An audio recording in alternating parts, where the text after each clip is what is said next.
Yeah, but y'all down that's like PD hoes rise, and they rise again. From the front line to leading mates and friends. Oh, this is your season, time to take a stand. Hey, hero makers, legends spreading across the land. Yeah, it's your roof from Tassie, bouncing like a kid at a Bunning sausage sizzle on a Saturday morn. Season 3's lit, laptop lifestyle, that show hero makers. Season is born from AI funnels to social selling grit. Now it's hero making time. Strap in, this is it, yo. I've hopped Tokyo's back streets, cop the LA glow, bringing yarns from the road, mate. Watch the wisdom flow from the kitchen bench, hustle to the big global stage. We're handing you the keys, now it's time to turn the page. Watch you heroes rise, and they rise again. From the front line to leading mates and friends. Oh, this is your season, time to take a stand.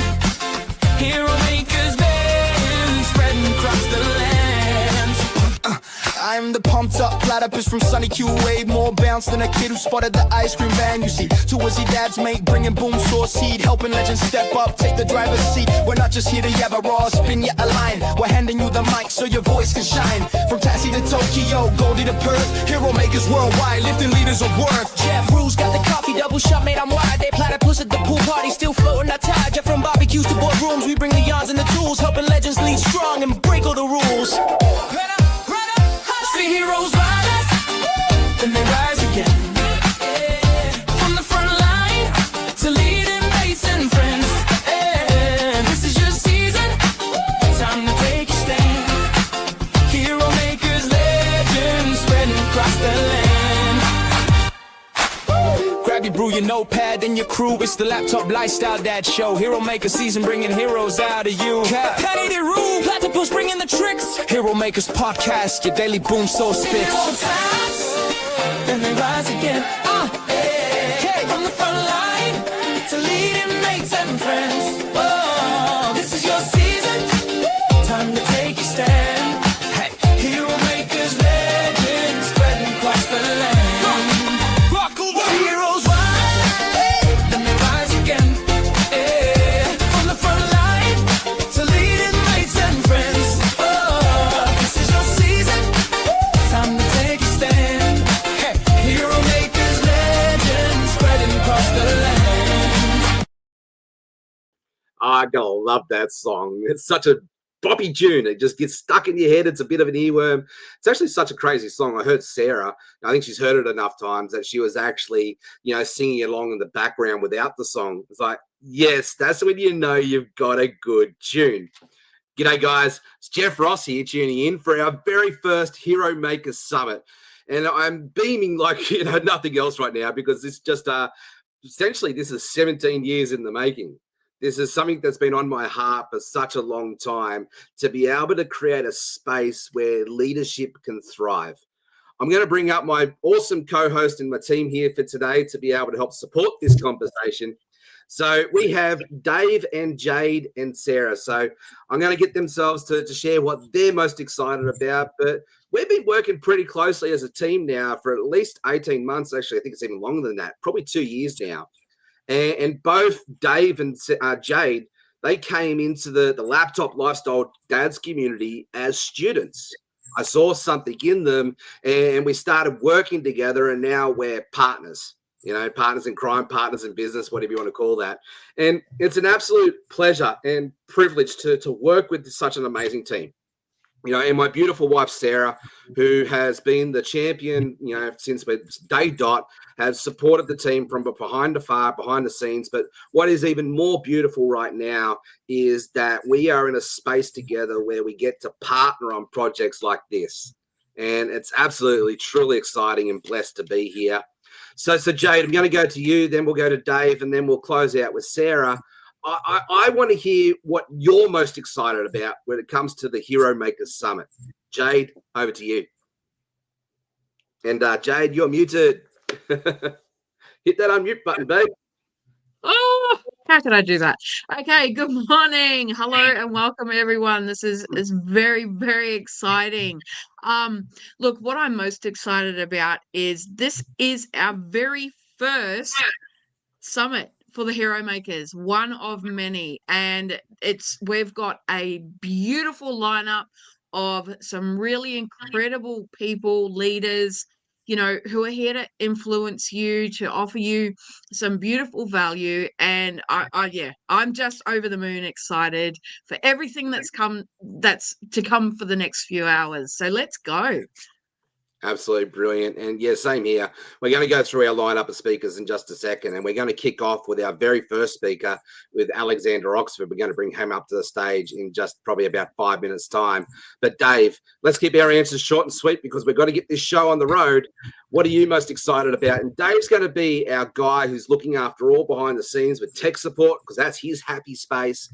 But I also wanted to bring Dave here up on the stage to ground him in, so you knew the guy behind the scenes, the guy who, if you see me disappear and I all of a sudden just go bye-bye, it's probably Dave's fault. So well, Dave, that'll be intentional if that happens. That's because you're going over time and you're talking too much. But we'll talk about that later. I love it. I'm just excited. I'm excited to be here with such a group of amazing people, and I'm just so excited to have this going out into our community and just the awesome speakers that we've got. It's just incredible. So looking forward to starting off with Alexander coming up shortly. That's a great way to get started, and then we've just got so many people. Amanda McCloy, Kylie Thompson, Nicole Cowley, too many of them. Sarah, you, Jade. What else can we ask? There's my short answer. I'll let you go, Sarah. I'm super excited because a couple of things. I get to I've always supported from the sidelines, and that's my happy place. I love doing that. But now I'm stepping up and onto the stage. And what's extra fun for me is in a panel later today, I get to thank a couple of people who were hero makers for me and said, hey, stop playing small, stop hiding, get your backside out there. So I love it. It's going to be super fun. Yeah. And I know we've got a really awesome lineup of speakers, but I know I've done this a few times now. You have one panel, one solo that you get excited about. You get really excited about. It becomes like your baby a little bit. So Jade, which one are you most excited about when it comes to today? Oh, this is a tricky one because I've got two beautiful women that I have to share with you, and that is Zoe Buckley and Anna Walkley.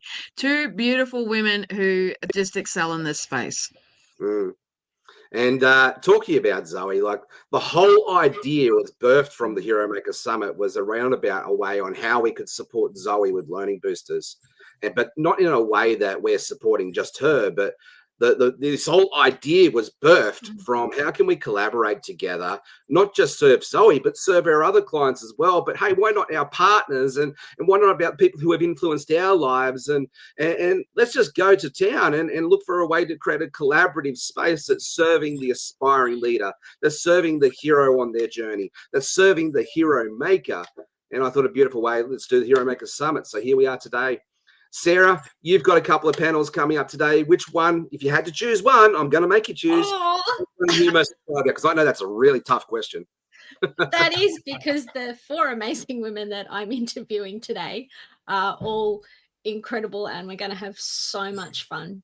But it's probably would be Debbie and Nicole, who are on a little bit later.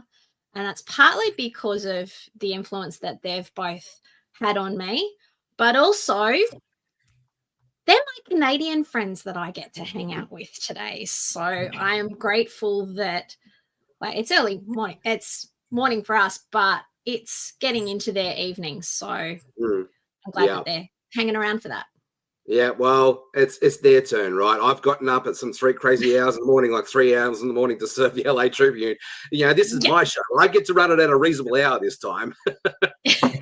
Yeah, I don't like those 3 o'clock mornings. I really don't. But, that's what leadership's all about, right?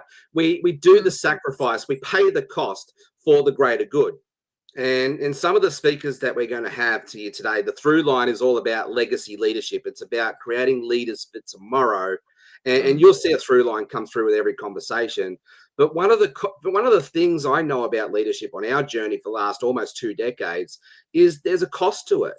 It's time or energy or money, and it's a sacrifice, right? So I love that everybody said yes to serving here. I love everybody said yes and said no to something else to be here to serve this, because this is what it's all about. This is collaboration versus competition, and we get to play together, and we can go a lot further together. Dave, we've got about probably 1 minute before we've got to bring Alexander up, but what are you most excited about today? Which panel are you quickly excited about? I don't take sides. I'm the person in the background, so I'm just happy for all of them. Got out of that easy, didn't I? Yeah, got out of that easy, didn't I? I'll let you go on that one, nice mate. There. Normally, I hold you to that and say, no, that's not an answer, and we'll come back around. But we are running short of time, so you get away with that one today. All right, guys, I'm going to say see you later, and we'll get this show on the road. Thank you, Jade. Thank you, Sarah. Thank you, Dave. And let's bring up our next guest. And just before we do that, for our audience here that's listening, I'd love to know where you're tuning in from around the globe. And what are you most excited about when it comes to today's Hero Makers Summit?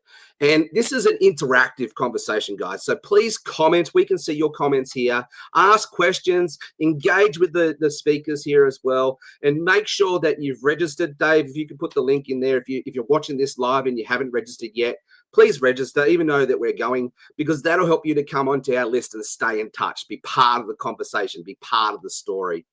And let's bring up our next guest, Dave. Let's bring up Alexander to the stage, and let's get this party on the road. So, g'day, Alexander. How are you, mate? Hey, Jeff. Great. And yourself? Really, really awesome. And, mate, thanks for being the first cab off the rank. I really appreciate everything that you have to offer, and it's going to be a beautiful conversation here to set the tone for today, because I know you're one of the best in the field that you've chosen to do for the last 3+ decades. Yes, 3 decades that I've been working both in mind and body. Yes, absolutely. Brilliant. So it's an honor to be here, man. It really is. It really is. It is an absolute pleasure. Thank you. So let's get this party started. Let me do our quick edification, and then let's just dive straight in, hey? Yep, sounds great. All right. So for those who don't know, Alexander is the founder of the Mind Paradigm. He's a highly skilled NLP practitioner and leadership coach. Alex has the gift for helping people break through their limitations, step into authentic leadership and build a legacy that lasts. In today's story, we're going to hear bits of that and how he dived into what legacy leadership looks like and really means for the parents and our kids today, and how we can pass that on. It's all about legacy, today's conversation. So Alex, tell us a bit about your journey and what brought you into this space. And let's keep our answers short and sweet so we can actually dive into the real meat of the conversation. Absolutely. For me, it was the gift of debilitation. At the age of 12, I was gifted with this massive pain. Like it was the pain was debilitating, and that's when it was a pivotal moment for me. My whole paradigm changed. The way I looked at my life, the way I was approaching my life. At 12, of course, completely changed. I became one of those weird kids, looking at things in a different way. I was that pain for everybody else because of the questions I was asking, and because of those questions, it led me to amazing mentors from a very young age, and that became a very lasting lessons. Is that the questions and the quality of the questions that you ask lead you towards your life that you're designing, or you're becoming the architect of your life based on the questions that you ask. Absolutely brilliant, mate. And we've already hit it out the gate straight away. We're right into it. So I loved how you've reframed the gift of debilitation. I can so relate to that, my own story with my own horse accident and stuff, but I'm still on that journey and growing in that space. So let's talk to, especially to our youth. I had a pretty bad accident in my early 20s with a horse, and that made me reevaluate life and pivot and adjust in a deep way. But during that pain, during that season, I did go through a pretty dark season. Yeah. And I wrestled with basically what I had to come out of it. And I'm grateful for that because it's made me the person who I am today. But in that season, I had to wrestle with my identity. So let's dive down this rabbit hole, if that's okay. What would you say to, especially to our youth, right? Because they're our future, and if they go through scenarios like our 13-year-old son now, when he was 11, he went through something like this. He ended up losing the ability and the mobility to walk overnight, and he's now been diagnosed with pediatric MS.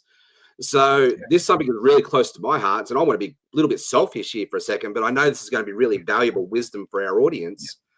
How can we help our youth, especially, start to wrestle with that identity question? Look, and it is a big question. Because our youth today is obviously the surrounding or the environment is very different to when we were brought up.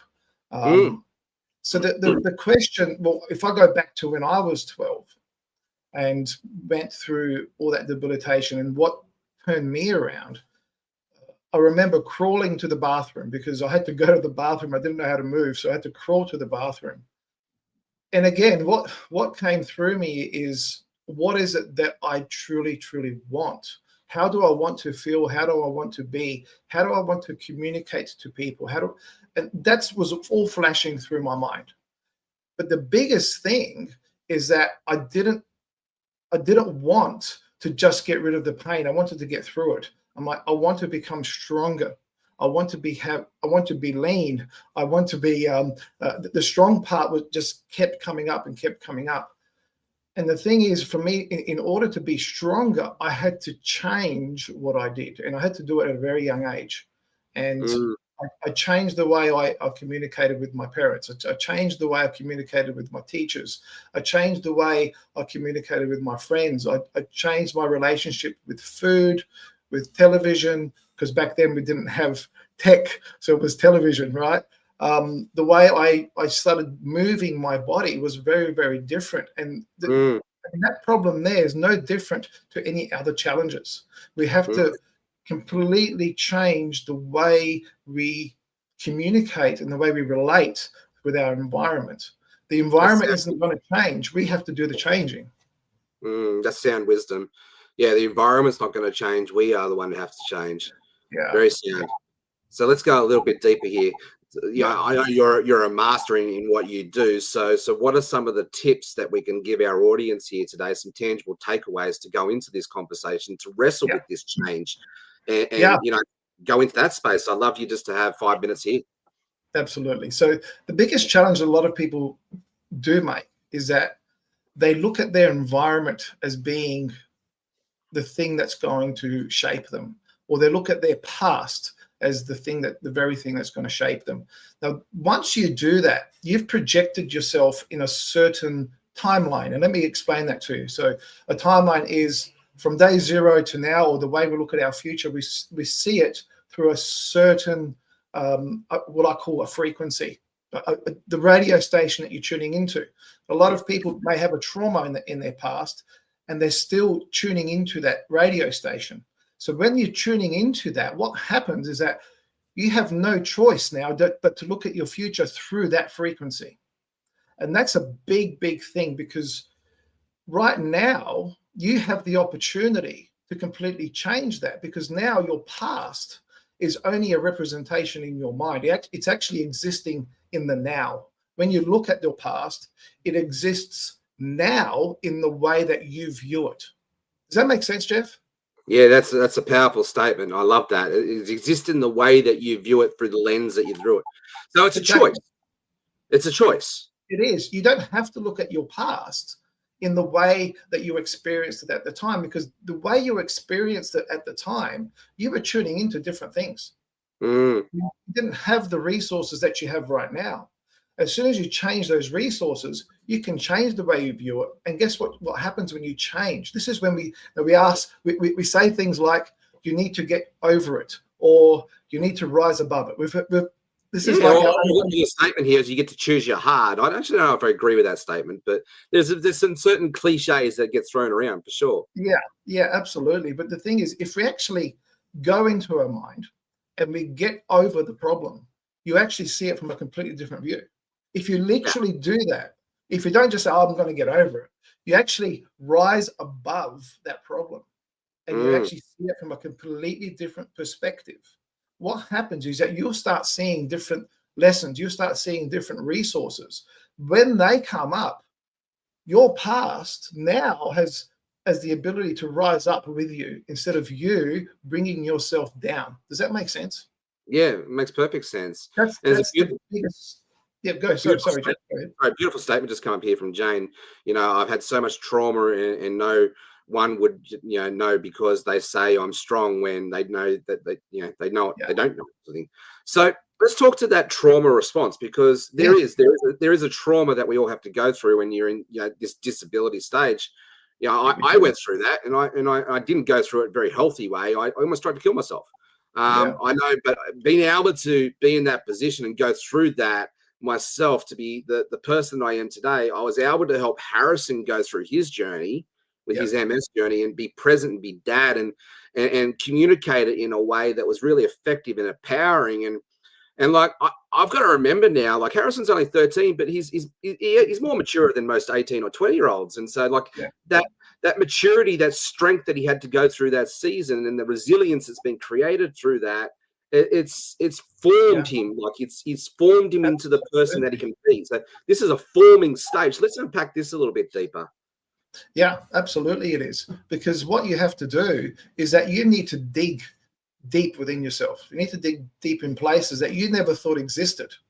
And this is the great thing about being able to experience pain and not run away from it or numb it. Because when we numb it, we're numbing our resources as well. We're not numbing just the pain, we're numbing everything. So therefore, by facing it, it's like, okay, I have this pain. My body is communicating with me. What is it telling me? What is it truly, truly communicating? When we're doing that, we actually start having respect for ourselves. Because as soon as we want to smash it down, like a lot of us have been taught or indoctrinated into a society where everything has to be numbed down. You don't have the time to feel anything, and we end up popping all sorts of pills to stop feeling. Yeah, exactly. Where your body is communicating with you, it's telling you some information that is the most important information because it's coming from you. Okay, so if you're not listening to that already, what you're doing is creating a belief of disrespecting self. Ooh, how that gets projected outside of ourselves is that we start disrespecting others. That's so a powerful when it becomes a massive thing because we don't even realize that we're doing that. Yeah, I get it.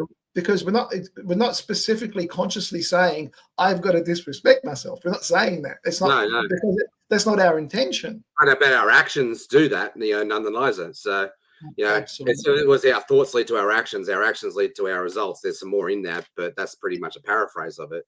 But that's so true. Like our thoughts, and Think and Grow Rich, right? It talks about our thoughts. It talks about, surrounding yourself in spaces where you can have positive information and saturate yourself. Like, this is a very powerful tool, garbage in, garbage out, but you put great stuff in, you get great stuff out. So coming back around to our youth, I think, this whole conversation is beautiful. But what I see here straight away is leadership starts with self. Self-identification in our strengths and weaknesses, self-evaluation in that space, and learning to discern what is noise and what's going to serve. Versus that love and distraction conversation. Let's spend a little bit of time here. Can you, like, from your experience, from your wisdom, and the amount of mastery that you have at this level, can you speak to that and go a bit deeper? Yeah, look, I like what you just said about the noise. Okay, because like, for example, when we're listening to the radio, the last thing we want to hear is that static, right? Or the last thing we want to hear is a song that we don't want, okay? Or someone speaking about stuff that we don't want to listen to. Okay, so what do? We get the dial or push the button these days. Station. And we just change the station until we find until we dial it in to something that we want. Okay, and without the static, just purely, it has to be right on that right frequency, right? Same with the TV. If there's something on there, what do? We change the channel. So the question here is that you need to, in here, create that station. You need to mastermind and put together first, not after the fact, but this is the beginning stages that you need to create that blueprint inside your mind of the life that you truly, truly want. And by doing that, you start dialing in to the life that you truly want. It's really, really dialing in. And to dial that in, we have to get rid of all the static. That's the noise that you were talking about, the white noise. And you probably hear these days a lot of CEOs will talk about listening to your own signal. Being all signal, which means this is the signal. Okay, you're actually putting it out there, and you're coming from the true self that you want to be. Yeah. Not the true self that somebody else is telling you to be, Yeah. but the true self. And this is the thing that guided me through all through my young teenage years, all through my life, is that I really needed to listen to what I wanted. Because when I was crawling and I said, I want to be strong, I want to have a strong back, I want to be a strong person, I want to have strength. So every time I had to listen to that frequency instead of listening to people that say, no, you can't do this now and you can't do that and you're going to be debilitated and you can't do these sports because it's going to break your back. I was doing sports 5 hours a day. That's how much strength I created for myself. I love that. Listening to that, and that inner voice that we create ends up being our truth. And everyone's got their own truth, and our truth is being true to that vision that you want to create for yourself, and that's massive. That's absolutely massive. So I love that you can talk from a posture and a position of someone who's been there, done that. You know, you're not just talking from head knowledge; you're talking from lived experience. Yeah. So look, we've got a little bit of a time here to sort of wrap us up before we bring up our next guest. I think we've got about 3 minutes left. I'd love to just give you space to, you know, for people, if they want to choose to reach out, they want to look at going into a conversation deeper with you, what that looks like. You know, how can people reach out? What can they do to take that next step? Yeah, well, obviously I'm on Facebook, so please reach out on that and give me a message. Otherwise, we can go to info@themindparadigm.com, and they can reach out to me there, and we can go deeper. Like I help people through what you see behind me is neurofrequency meditation, and that's all about adjusting our frequency, tuning in to what you truly want. And then from that, we take you from a journey to become a business builder, to a mentors academy as well. So we have so many levels that, and it starts off with, what are you tuning into? What is it that you truly want to? Exactly. Yeah. What is it that you truly want? And this is a big thing, because a lot of people don't even ask them, not truly ask themselves that question. What is it that you truly want? Designing your life exactly the way you want it. What does that look like? And that's what we want to build from scratch. Okay, let's not forget about what's happened in the past. You can't, that's not going to serve you, because all you're thinking about now, remember, you're thinking about your past now. Okay, you can't think about your past any other time than right now. So if you're choosing just to think about that you're going to be changing your life based on your past, okay, is going to be wasting your time. It's the wrong signal. It's the wrong signal.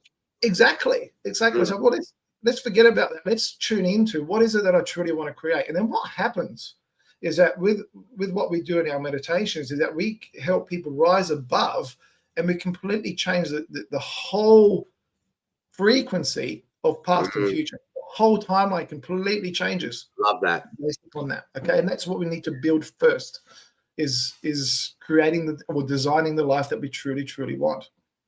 That's absolutely beautiful, Alexander. So, like, essentially leadership, right? There's in inner circle leadership, there's 5 areas of health, right? There's emotional, spiritual, relational, financial. I've gone blank on physical, right? So in that space, and if we can work on those inner health spaces and whatnot in that space, we can get to change the frequency on each one of those. Our external will start to reflect that. 100%. Yeah, we've run out of time. We could definitely keep going down this rabbit hole for hours on end. We'll definitely have to come back for our next summit. But Alexander, mate, thank you very much for helping us to lead out with a bang. This is a beautiful conversation. I'm looking forward to the rest. Thank you very much, mate. You're awesome. Thanks, Jeff. Is there anything you'd like to say to our audience before we go? At every moment in life, come from the signal of the life that you're designing. Nothing else should matter. Brilliant. All right, Dave. So let's move on to our next guest. Thanks, Alexander. We'll see you next time. Bye. So, thanks, Dave. All right. I got it. There we go. Dave's onto it. Cool. So, Dave, just hang on 2 seconds. That was absolutely brilliant, wasn't it? Like, share in the comments what you took away from that, and let's keep the chat going. Thanks, Alexander, for everything that you bring to the table, and you've set the tone for us. Let's bring up our next guest, Sue Spencer, Dave, and let's dive straight in. So, g'day, Sue. How are you? Yeah, very well. Thank you, Jeff. Thanks for having me. No, absolute pleasure. Let me just do a quick introduction and then we're just going to follow the same lead. We're going to continue the conversation and let's dive in. So today I'm stoked. Yes, throwing an Aussie term there. I'm absolutely stoked to introduce someone truly inspiring, Sue Spencer. She is the founder of Horses Helping Humans, and Sue combines her love of horses with her passion for helping people break through barriers in life and leadership.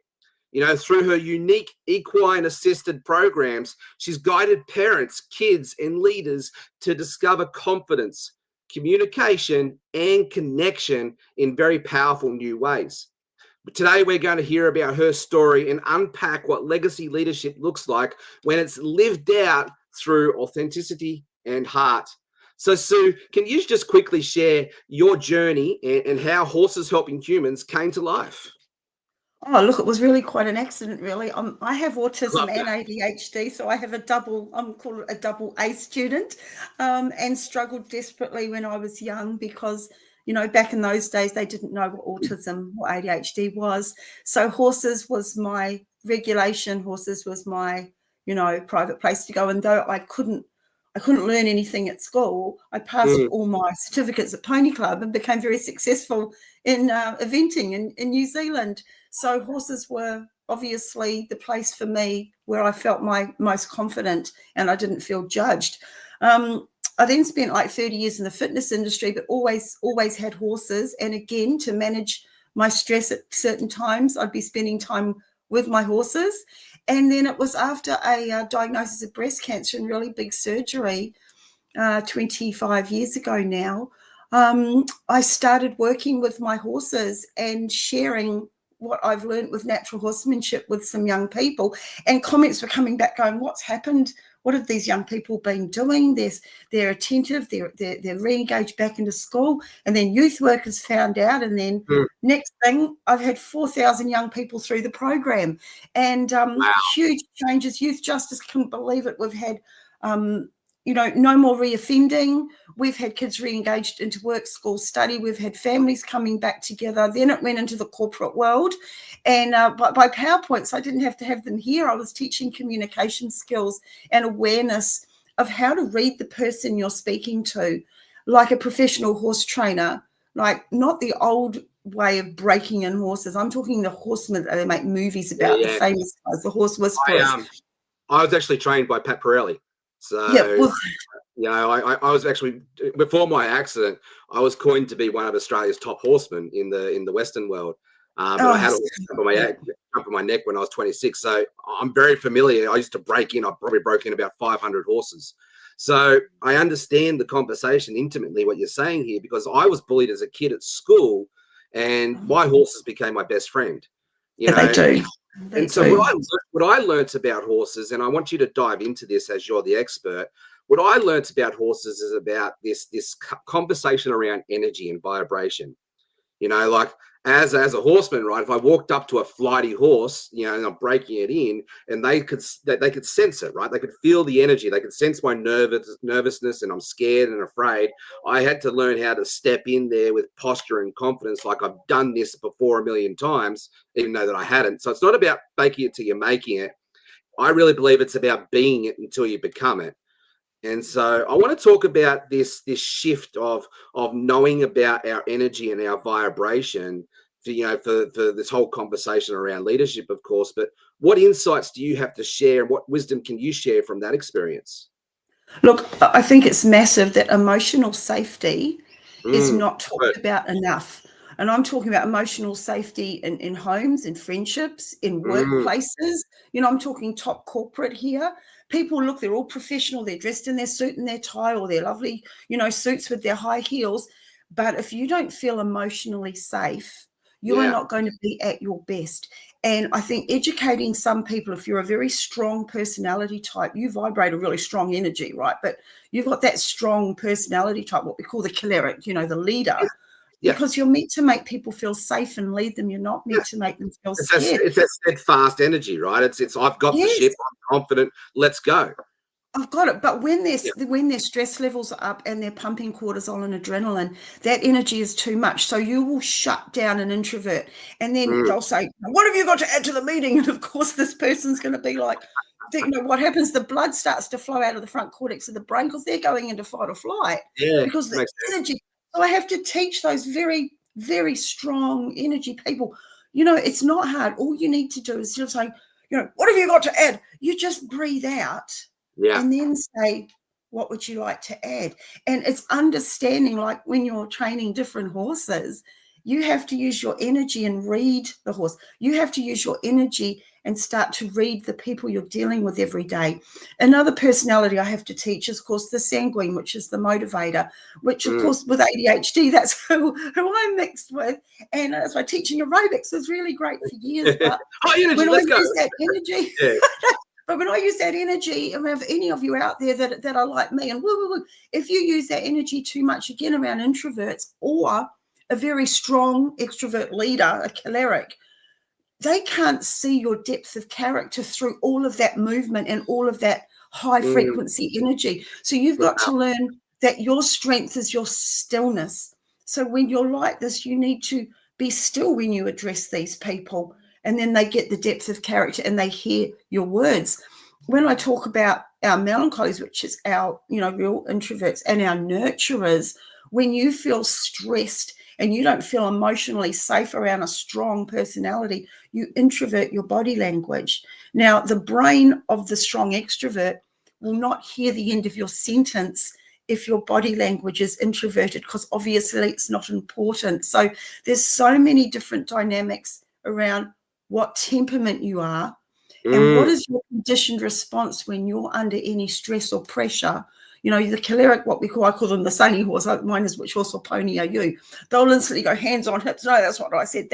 They'll stand in the room, but that's intimidating. We got to let them to breathe out and hook their, Yeah, thumbs in yeah. their I pockets or something. totally connect and totally relate to that. You've just described my marriage. I have a lot of people say that. They go, "Oh, I'm a Right. Sunny and I'm married to a poor Mindy." Or, my poor husband, I'm a Sunny and he's a Larry. I just like that, which is the introverts. We have so Yeah, much yeah. fun with it. But there's no judgment here. It's just No, not at all. understanding It's your self-evaluation. temperament. It's It should self-evaluation. be.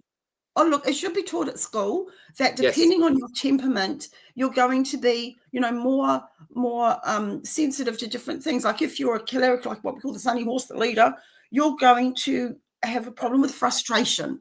When things Right. aren't done straight away, you'll have chip chop energy. Now, chip chop energy is like a karate chip chopper. We need to teach you how to lead with Tai Chi energy.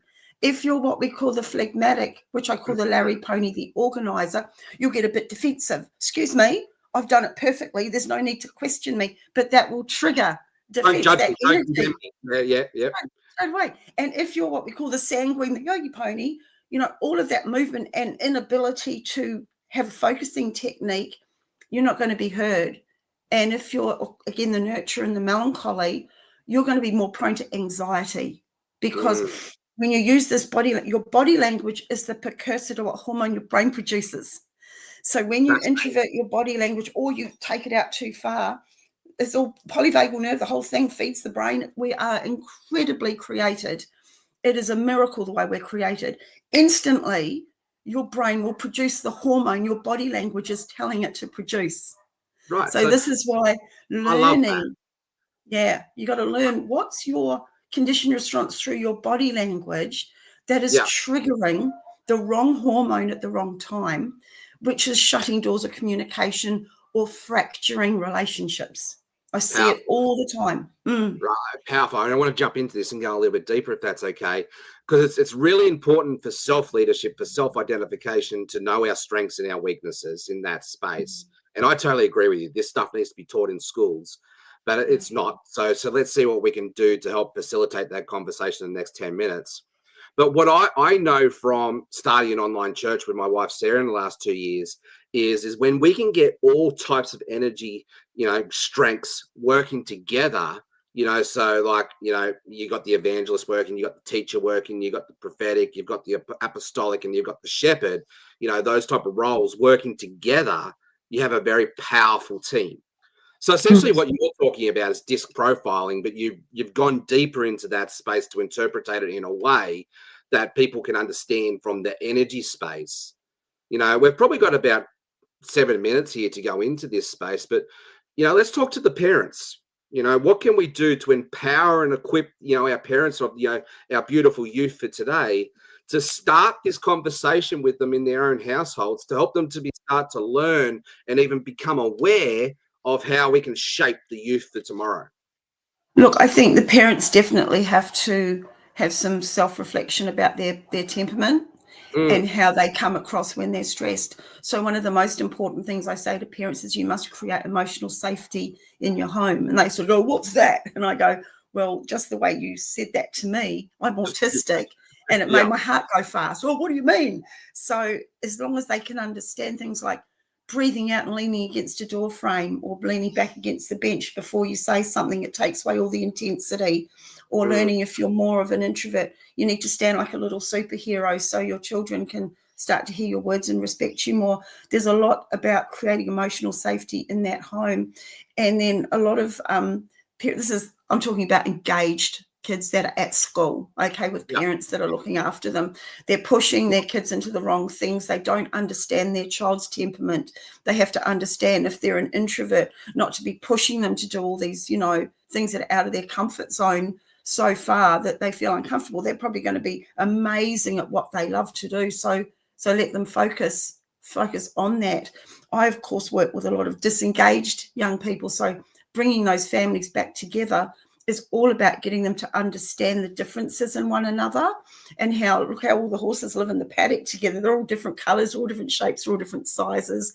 They're all different personalities. But what do we do so we can all cohabitate in the same place? Because I work a lot with young people in resi houses as well. And of course, they've come from homelessness. So educating them on who they are and how they come across, and not judging other people and not wanting everyone to be the same. I think that's probably a really big lesson for parents to learn. And I think the biggest gift of being autistic is that I'm able to bring to light what they don't notice, because the slightest shift of eyes, if eyes harden, or if jaw tightens, or if shoulders tighten, or if tone shifts a little bit, I go straight into fight or flight. So I have to use my own techniques to, you know, bring myself out of that. But this is not educated anywhere else. So you have all of this, you know, volatile behavior or nervous energy pumping everywhere, because nobody is aware of actually how you're really feeling. It's powerful. My mentor, Dr. Joseph Glendon, talks about neuropsychology in the same space, and he talks about our 10 toxic traits, you know, our triggers. So that's what you're talking about. So it's identifying what our strengths are, but it's also identifying what our triggers are, so then we can understand that we're really, at the end of the day, walking, talking skin bags full of human emotion, is one of my favorite sayings. And it's how do we regulate that emotion? So Look, how do horses help us regulate our emotion? Pardon? Sorry. How do horses help us? How do you teach people to be with horses to help us to regulate our emotion? Well, so I don't let anyone come into the arena, and I train other people. I've got 26 Horses Helping Humans places around the country now, which I train people to facilitate this, and they have to do it all exactly the same, because it's tried and true now for 20 years. Before anyone comes into the paddock, they have to do a 3-minute breathing techniques where they breathe out and flop their belly, because this regulates the vagus nerve that goes to the brain. Of course, want to make sure we tell the brain that digestion is okay to happen right now. That slows cortisol and adrenaline. So they have to do that breathing before they come in the paddock. They think it's because the horses need it to stay calm, but we're actually teaching them the start of self-regulation. And then the whole time they're working with the horses, they have to keep doing that breathing again, thinking our horses are really well trained, and as everyone else's horses are trained. But that constant breathing out and relaxing their stomach, the way we teach that breathing, engages the vagus nerve. And that's what helps keep the blood in the front cortex of the brain and slows down cortisol and adrenaline. It's very powerful. And of course, getting them to adjust their body language so you look like a really cool, calm cowgirl or cowboy all the time. So then I'll have corporates learning this and walking into their board meeting, imagining they're a real cool cowboy. And they're taking all that, going on too, and They don't want to walk in looking earnest or looking nervous or looking frenetic. You walk in like a real cool, calm cowboy, and they'll listen to your words, and all the feedback comes back. Oh my God, that meeting just went amazing because I channeled the cool cowboy you taught me to be. I love it. That's awesome. So what are some practical takeaways our parents can use right now to foster leadership and resilience with their kids? Oh, look, I think definitely you need to set the example of being calm yourself. I find that the biggest thing is like parents trying to advise their young people, but they haven't done any work on themselves. So they've got to think, I'm not just a parent, I'm a mentor. So do the work you need to do to be the best mentor you can. Learn to understand the temperament of your young person. Learn to look in and read and understand how they're feeling on any given day, how to not put pressure on, or how to use motivation at the right time. Because I just see all the miscommunication comes from misreading emotions and personality and temperament. Yeah, You can't connect without that. well, it's palpable, right? So, like, I'll paint a scenario for you. You know, I'm working here on the computer doing what I do with my clients, and I'm tunnel focused, serving my clients at this space. The kids come home from school, whatever's happened, they've had an argument in the car. Mum's, tensed and the energy's high, so they've come in screaming in, and I've just gone basically.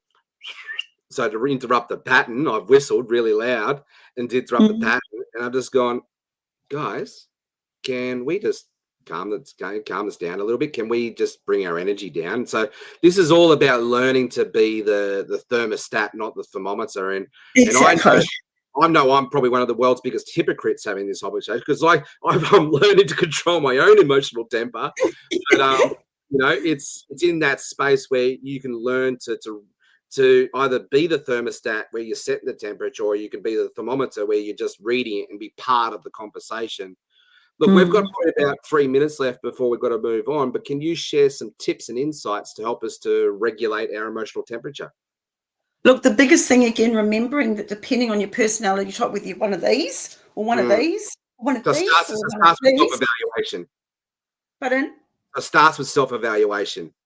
Yes, is that remembering that your conditioned response to stress, you'll be mindful now of what your body language is doing. So you need to change the body language because you cannot calm the brain unless your body language has been adjusted to allow the message to go up that you don't need the fight or flight hormone. So if you are one of these, I need you to breathe out and hook your thumbs in your pockets, right? So you're still comfortable in that stance, but you're not pumping through the trapeze up here and telling the brain you're in fight or flight. If you're a more of the organizer, which I call the Larry Pony, which is the one that gets like everything done, I need you to relax your shoulders, because when you have tight shoulders in the day, because you're really good at your job and you're getting things done, but then sometimes you'll be talking to someone and you'll go, why is this conversation not flowing? I have said nothing untoward here, but your shoulders are making the other person think you're getting defensive. Yeah. Especially a yogi pony, like a sanguine, will be thinking, oh, get Nick, look, you're having a go at me. But Larry's not having a go at them. He's trying to help. But you must have relaxed shoulders. If you're the nurturer, I'll call the mini melancholic pony, you've got to make sure that your arms are never across your body. You got to look down at your feet and make sure you stand like a little superhero stance.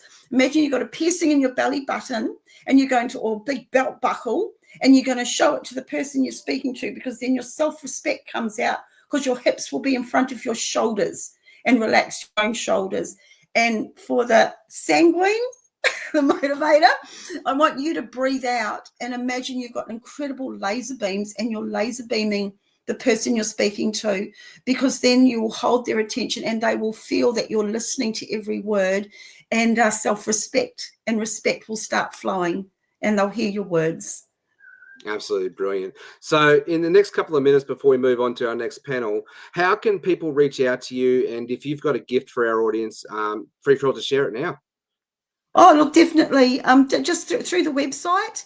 And I'm back to doing corporate work again now, which is really exciting. So yeah, going around and working with corporate teams and finding out which horse or pony they are. They don't need to come and work with the horses. We have great fun doing that. But really, I just want to finish with like, my saying is like learning to effectively communicate with one another without being reactive changes everything. It changes the whole dynamic of teams, families, and friendships. People start working together, not against one another. Opinions can be given, not forced. People can be Ooh, like that. asked and not told. People can be heard without being shut down, and respect and dignity is restored. And dignity is something that we need to bring back. 100%, especially in a world that's so divided right now. Sue, this has been a brilliant conversation. So thank you for everything that you've brought to the table. We're going to say goodbye now and move on to our next awesome conversation. So Sue, thank you. And if you want to reach out to Sue, go to Horses Helping Humans website. Just Google it. You'll be able to find Sue. She's been there for a while now. Nice and easy to find. Talk to you later, Sue. Thank you. Thank you. Thanks, Sam. Thanks, everyone. All right, so we're going to now do a bit of a transition here. I'm going to bring up my beautiful wife, Sarah. And I know in the background there's some tech issues going on with our friend Kylie, but hey, the show must go on. So I'm also going to bring up our next friend here, Amanda McCloy. And I'm going to say goodbye and hand this over to Sarah. So all yours, Sarah. Yay. You got to love tech when it works. But It happens. yeah, and part of leadership is learning how to roll with those changes. And I'm sure, as much as we will miss Kylie, I'm sure we can muddle along. So, and I've been loving all of the through lines of really knowing ourselves so that then we can help others. And the whole idea of this summit is about legacy leadership. And when we talk about legacy leadership, whether it's business, family, or community, we're talking about building something that really lasts, breaking those cycles that no longer serve us, and inspiring the next generation. And that is something that both Amanda and Kylie do really, really well. Now, Amanda, you're the founder of Coach to Success. I am. And you help women to step into who they really are and empower them. So what got you started on that? And what do you see when women really step into that leadership with their confidence and resilience? What kind of impact does that have on them? Yeah. So, wow, that's a loaded question, Sarah. All right. There Hey, she we is. said we were going to have fun. Yay, Kylie's here. Hello. I did say we had fun. All right. So what got me into leading? I lead men and women. What got me into leading them? Look, I jumped into the online space to be rescued. And I realized, even though I knew that nobody was ever going to rescue me, that I needed something to anchor to. And I knew it was never going to be a job. So when I jumped into the online space, it really just opened my eyes to such a bigger world of what was available. And then I'd had coaches before, I'd had mentors before, but never in a close proximity space. And I decided to start venturing into that and thought, you know what, like the elites of elites have these amazing mentors and coaches within their world. Maybe I could be one of them. What's stopping me from, having a team of people who could help me and support me be the best that I could? To be honest, I actually thought at the start, what could these idiots teach me that I don't already know about life? Because I've already gone through so much shit. There's no way that they could have gone through anything that I could have. But what I was actually looking for was what not to do. So what dumb shit not to do in my business so I could move forward faster. And really the key takeaway that came out of all of that was self-leadership. And I needed to regulate all of the things around self-leadership. And there are so many elements. But when I see a man or a woman master self-leadership, holy crap, It is a game changer. It's no longer based on excitement. It is purely based on their discipline, and they create these amazing habits and skills, and they change their entire trajectory because they're in complete control. And that, especially as a parent, being able to teach a child how to do that is next level. I'm watching my kids and encouraging self-leadership in all elements of their life because I'm doing it is just, I'm such a better parent for it. So that's probably been the biggest shift. And as I said, when I see a man or a woman do it, holy shit, their life changes entirely. Because when we get to know who we really are and show up as that in every part of our lives, things shift. And then we're not just leading ourselves, but what we're doing allows us to have that impact on our kids, on the other people that we lead. Yeah. Kylie's got her tech issues all sorted out, and I'm really excited about that. Now, Kylie, you too, you spent 20 years in the leadership space. You're the founder of 10xpreneurs. And I'd love to hear what you have to say about that idea of self-leadership, but also of leaving a legacy of creating that life that you really want, and how you encourage people to step into that. Yeah. And just build on from what Amanda said too. Yeah, great. Well, thank you so much for having me. Hello, everyone. And I want to acknowledge everybody for being here on this live. And look, today I had my own leadership test jumping onto this call. All of a sudden, none of the tech works. So I'm here on my phone, and leaders have to adjust, right? So such a great question. And for me, I think the first thing is, in every single moment, we have the choice, and we have the choice to make a decision to be a leader or to be a victim and a loser. And so it starts with, what's that choice that you're making in every single moment? Like right now, when none of the tech work, because you're about to go live on the stage and all of a sudden you can't, or you're in, but you've got no mic and video. Do you lose the plot? Do you react? Or do you, engage that leadership within you, and you take a big deep breath and you say, okay, what do I need to do? And, so many people spend so much time worrying and thinking about other things in the external, but we can't control the external.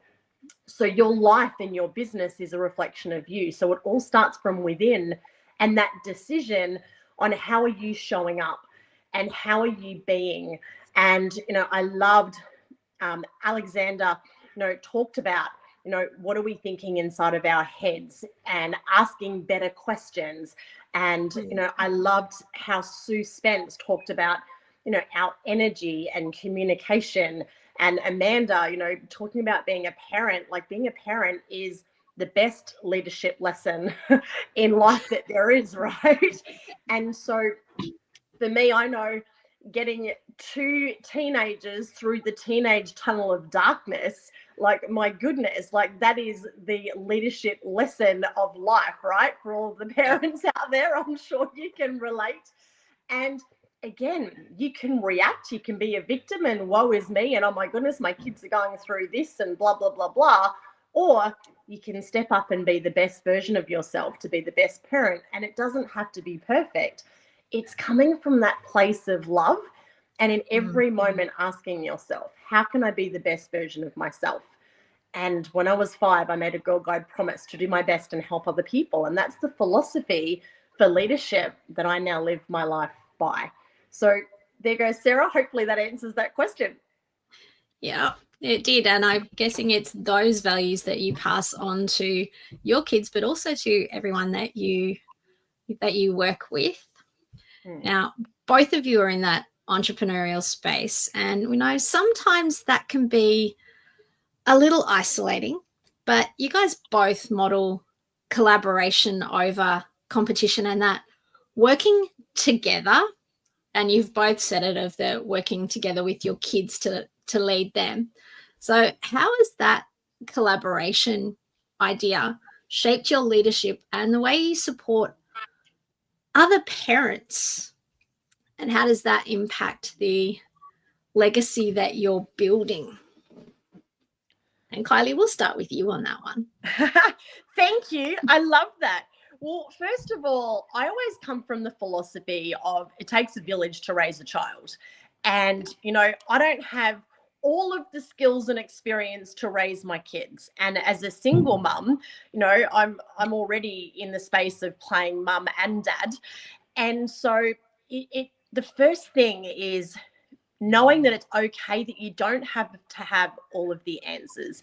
You don't have to be, you know, everyone, because when we wrap our kids up in cotton wool and we try and protect them, and, you know, we're actually keeping them small. And so, you know, for example, this morning, my son's out there fishing on his tinny, living his best life. He bought his brand new scooter, third scooter yesterday, saving up his money from Macca's. And now he learns more from those experiences than if I was there doing everything with him. And so I think that's the first thing, is we need to actually give our kids responsibility and opportunity to make mistakes, to get out there and do things without us mollycoddling them and being helicopter parents, because that's not going to create leadership. No. It's also having them get real experiences and not just be on devices 24/7. But I think the other thing, you know, it's really important that we always come from a place of love, because it's so easy. And I love that movie. I can't remember what it's called, Bad Mums. And I love the Bad Mums speech It's at a good the end movie. of that movie, where, you know, it's so easy for other people to judge. And let's face it, no one's perfect. None of us have our shit together. And if you do, you're freaking lying. It's If you say you do, you lie about other things too. Absolutely. And being of service and compassion, and that we're creating that win-win. So there is no competition. You know, there shouldn't be a winner and a loser. How can we all add value, and we all, you know, that rising tide floats all boats? So that would be my philosophy around that. Yeah. And Amanda, I'm guessing you have a similar idea. I do. How about I'll come from the other side, around the collaboration side, because I know you asked a question about collaboration and how it's lonely in business, and it can be lonely rather than competition, and absolutely helping each other. I think that I'll come from a business side of things, because Kylie well and truly covered parenting. So, you know, network marketing, especially, and the online space, is a dog eat dog world, and it is like ruthless. And, you know, especially old school mentality. And I truly believe that whole era of the wounded leader around the stay with me or die mentality is kind of gone. And that the era of collaboration over competition is so important, because not only are we trying to expand the people who really want to venture into this world, you know, it's really daunting already. So if they're coming into a space where there is just competition over competition over competition, the likelihood is they're not going to want to come in. And together, it's shit. And, you know, we want to bring people, especially newbies, into a space where they actually want to work with people, and it's already lonely. Like, I am a bored mum. I have very little friends, you know, especially ones who want to talk about money and who want to talk about success. And it's very rare to find beautiful women that there's no competition. It's just sisterhood. Sisterhood was dead to me last year, and it hurt as a woman. And it's taken me all year this year to really rebuild beautiful connections and beautiful relationships with people like yourself, Sarah, and like Kylie, and the beautiful Jade, and the women who are on here. And to be able to bring more women into this space, we need to come from a place of collaboration. We need to come from a place of like love and genuine sisterhood, where we actually give two shits about the other person and not just what we can get out of it. And, you know, my philosophy around, if you want to be a millionaire in the online space, go make somebody else a millionaire. And the byproduct will be you'll make 10 times that.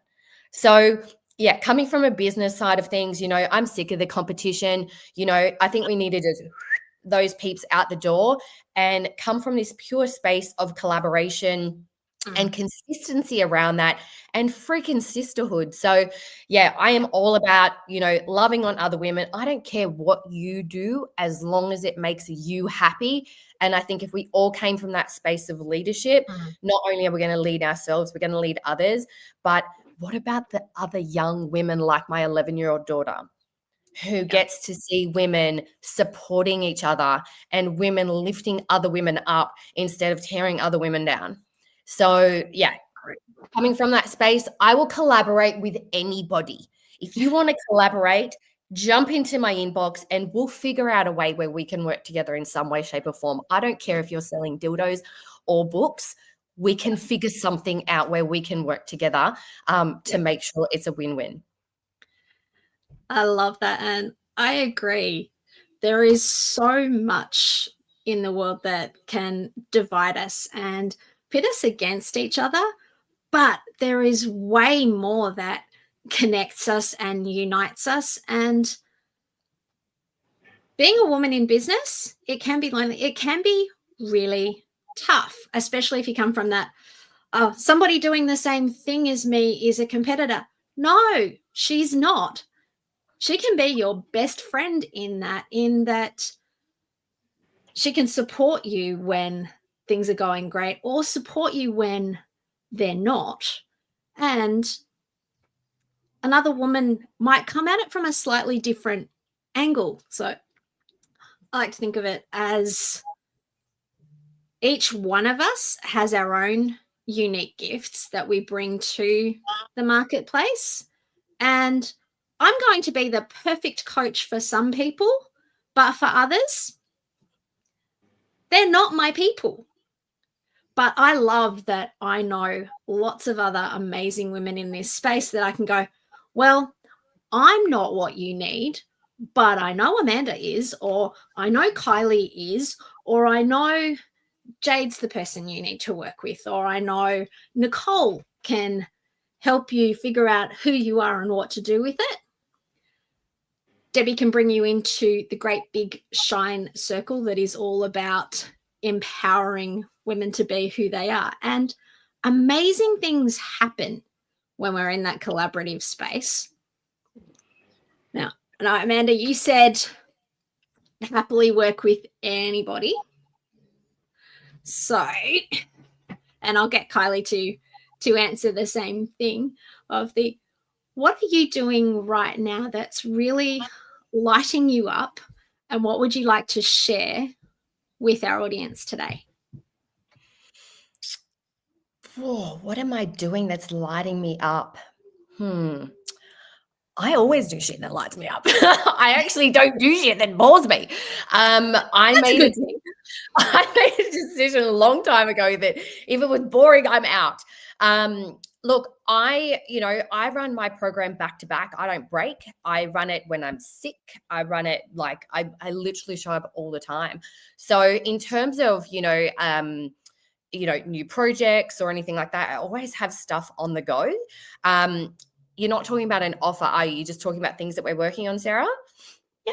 If you did have a special offer that you'd love to share with our audience, then you can do that. I always have offers for my for peeps joining Coach to Success. I'm not sure if you want us to plug now, but I can absolutely share. I do run Coach to Success for network marketers and online business owners. We collaborate with lots of coaches. Kylie pops her head in. If it's boring, I'm out. Jeff pops his head in. Alex pops his head in. Jade's in there. So really, it's about connecting you through the messy middle and the 0 to 10K months that, where you probably haven't mastered that self-leadership. You haven't mastered the showing up on the daily. It got exciting. Now it's boring and you haven't figured out how to do the boring and consistent work. Your discipline sucks balls and you really need to, figure out what, how to tap into that. And then of course the skill set. So look, that's what excites me every single day is watching someone go from 0 to 10K months, because once you kind of master that crappy stuff and the showing up stuff is when the real fun begins. So that's kind of what I'm working on. And yeah, I do have a special gift for peeps coming in from this summit. So if you're coming from this summit, make sure you let me know, because I've got a beautiful gift for you.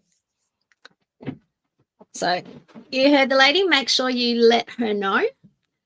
And that whole working together. And what Amanda's just said is the whole reason why she is a hero maker. She loves encouraging other women and men, because you do work with them as well, I do. to step into their own greatness. Now, Kylie, I know you do as well, because I've loved watching your journey over, what is it, 16, 17 years that we've been friends now. And you've had some trials and tribulations in those, but you've always gotten back up and then encouraged other people to rise and shine along the way. So what is it you're doing right now that's lighting you up? And do you have anything special for our hero makers? I'm sure you probably do, because you usually have something amazing that you're working on. Thank you, beautiful. Well, first and foremost, I'm an ocean-obsessed mermaid living here in the beautiful Whitsundays. So on a personal note, what's really freaking lighting me up right now is I have found outrigger canoeing and I have started paddling. And being part of a community that is heart and spirit-led, that's part of the ocean, being part of a team, my body hurts every single day because, there's social paddlers and there's the all-in crazy competitive, let's go, compete in regattas in crazy conditions. And of course, I fall into the second category, and stepped up to be part of the committee and helping drive social. So, things that I do for my clients, one post, we absolutely booked out and had the biggest social paddle that they've ever had. And had, this massive waiting list. And they're like, oh my goodness, like, who are you? And this is amazing.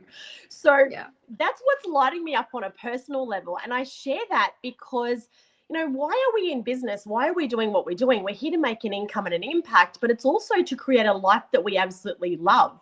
So for me in 10Xpreneurs, it's all about 10Xing your business. So I help you find the missing money to make more money in your business. But it's not just about 10Xing your business. It's about 10Xing your life and your happiness and, doing it all with balance. So for me, I really thought about an offer for the hero makers that are here on this stream. And I thought, the most valuable gift that I could give you is my time and a conversation, a heart-to-heart connected conversation, because 1 + 1 = infinity. And I know for you and I having a conversation for 45 minutes, that's the most valuable gift that I could give you. And, normally that's a $2,000 conversation. So I'm actually just going to give some of those away for free. So if you just jump into my Facebook personally, I've opened up my calendar for the next couple of weeks. I've had, a consulting project that's just finished. So yeah, let's just have a heart-to-heart connected conversation. And together I know that we can achieve absolutely anything. Absolutely brilliant, Kylie. And Sarah, you've done an amazing job being one of your very first times doing this. So absolutely well done. I was having fun hanging out with my friends. Of course. I knew you would, right? So I knew you would. And Kylie, I just love the thing that you taught me, way back when now, was to slow down and have heart-to-heart conversations, and how present they are and how beautiful they are. And there's so much magic that happens in those conversations when we just slow down and just make each other feel seen, heard, valued, and known. So yes, I highly recommend reaching out to Kylie. For those of you who actually don't know, Kylie was one of my very first mentors. I met Kylie back, what was it now? 2010? 9, back at the National College of Business. And it's been an amazing ride since then, hasn't it? It sure has. We've traveled the world together, made fun, laughed, cried, all the things. Do all the things and love it. And I would not be here, in the position that I am today without people like Kylie in my life. So yeah, make sure you learn just to slow down and meet people where they're at, because there's so much beauty in that. And I know, Amanda, you've only recently come into our world in the last couple of years, but boy, it's amazing ride, being on, part of the Coach to Success community, and I just love your heart to be able to put the student front and foremost, and it's all about the student. So yeah, definitely reach out to Amanda. There's something special happening in Coach to Success, and there's some insane offers going around at the moment. So you want to make sure you jump on those. Ladies, absolutely brilliant conversation. Thank you. But before we wrap up, I would just like to give you both, 30 seconds or less, an opportunity just to share. You're speaking to your old version of yourself, just being a mum, new kids on the way, all of that sort of thing. What would you like to have spoken to your audience, to our audience, and speak to that wisdom? Kylie? Oh, such a great question. I actually have goosebumps, and it's don't sweat the little stuff. Don't sweat the small stuff. It's so easy to, jump on the kids and you just want to kill them because they left the socks on the floor or they didn't do the dishes. But you know what? It doesn't fucking matter. Just love them, have fun, because, it's those magical memories of you, tickling them on the floor, giggling, laughing, being crazy, fun, stupid, versus having the dishes done in the house looking perfect. Yeah, They're still going to be there later. You should see It always does. You should see our house. It's always a mess, but it's the kids' happiness and our that's the main things, right? Yeah. So, Amanda, over to you. Like, the same question. If you got the opportunity to speak back to the younger version of yourself, what wisdom would you give yourself as a parent? As a parent, poor. A big realization is that you realize your parents knew absolutely nothing and lied through their teeth. So you are going to be exactly the same. You are not going to know anything, and you're going to pretend your entire way through it. But it doesn't come with a booklet. There is no right or wrong. And, just to reiterate what Kylie said, slow the fuck down. Like, it's going to be okay. Trust me, it's going to be okay. Everything is going to be fine. You are not going to die. You're going to get through it. And just be prepared for the preteens, because yep, you're going to need that. We're heading into that season ourselves now as parents, and it's already fun. Stock up on the wine. Stock up on the wine, Amanda. And just know that, like everything, if you thought it was hard when they were babies, it just gets harder. So learn to fall in love. Actually, one thing I would say to my younger self is choose you. So really start to choose yourself as a mum. I wish I kind of lost myself as a mum. So yeah, I would say to the mums, choose you. Don't forget about you, because it just creates such a great example for your kids that as much as you want to give everything to them, keep choosing yourself, because that's the best leader as a mother that you could possibly give for your kids. Powerful wisdom. Well, we've actually gone up over time. So Sarah, thank you very much for having an amazing panel. We've actually run over time, so just jump in here. But thank you, ladies. Absolutely brilliant. Love you both. Thank you, guys. Thanks for coming and playing with me. So Sarah, stay here. We're going to bring up Dave just as quickly while we just have a little bit of a break here before we move on to our next wonderful guest and we do a bit of a transition. So Dave, just quickly over to you, mate. What in sort of 60 seconds, what's been the most valuable insight that you've had to share? Dave, you're muted, mate. Unmute that button. Unmute that button. There you go. Trying to keep myself quiet, see? Making sure there's no background noise interfering with the show. Well, there you go. That panel there on its own, that was just, that was amazing. Sarah did an amazing job, and the two beautiful women, that we all know there were just incredible and full of wisdom. And I just probably, love the thing about, I guess, not losing yourself. And okay, they were working on mothers, but I guess as a parent, in particular, and not sweating on the little things. And I will refrain from swearing, but I think they just do a wonderful job, and that's them. And I love your authenticity in that space as well. But thank you, Dave. And Sarah, just quickly over to you. What was the big insight for you, or for the other conversations that we've had today? Well, for me, the through line that's running through it is it's really important to start with leading yourself, but knowing who you are and showing up always as who you are, That's something I love about both Kylie and Amanda. They are authentically who they are, and it doesn't matter where they are, they show up as them. But also what Amanda said about choosing yourself. So you can't lead, you can't inspire, you can't lift up somebody else if you're not in that space yourself. So it's the making sure that you're taking as good a care of yourself as you are of everyone else around you, so that you are pouring into others from that full cup, not running on empty. Yeah, absolutely brilliant wisdom. Thanks, Sarah, and did an absolute brilliant job. I'm really loving, husband and wife here, being able to do this together, and it's amazing.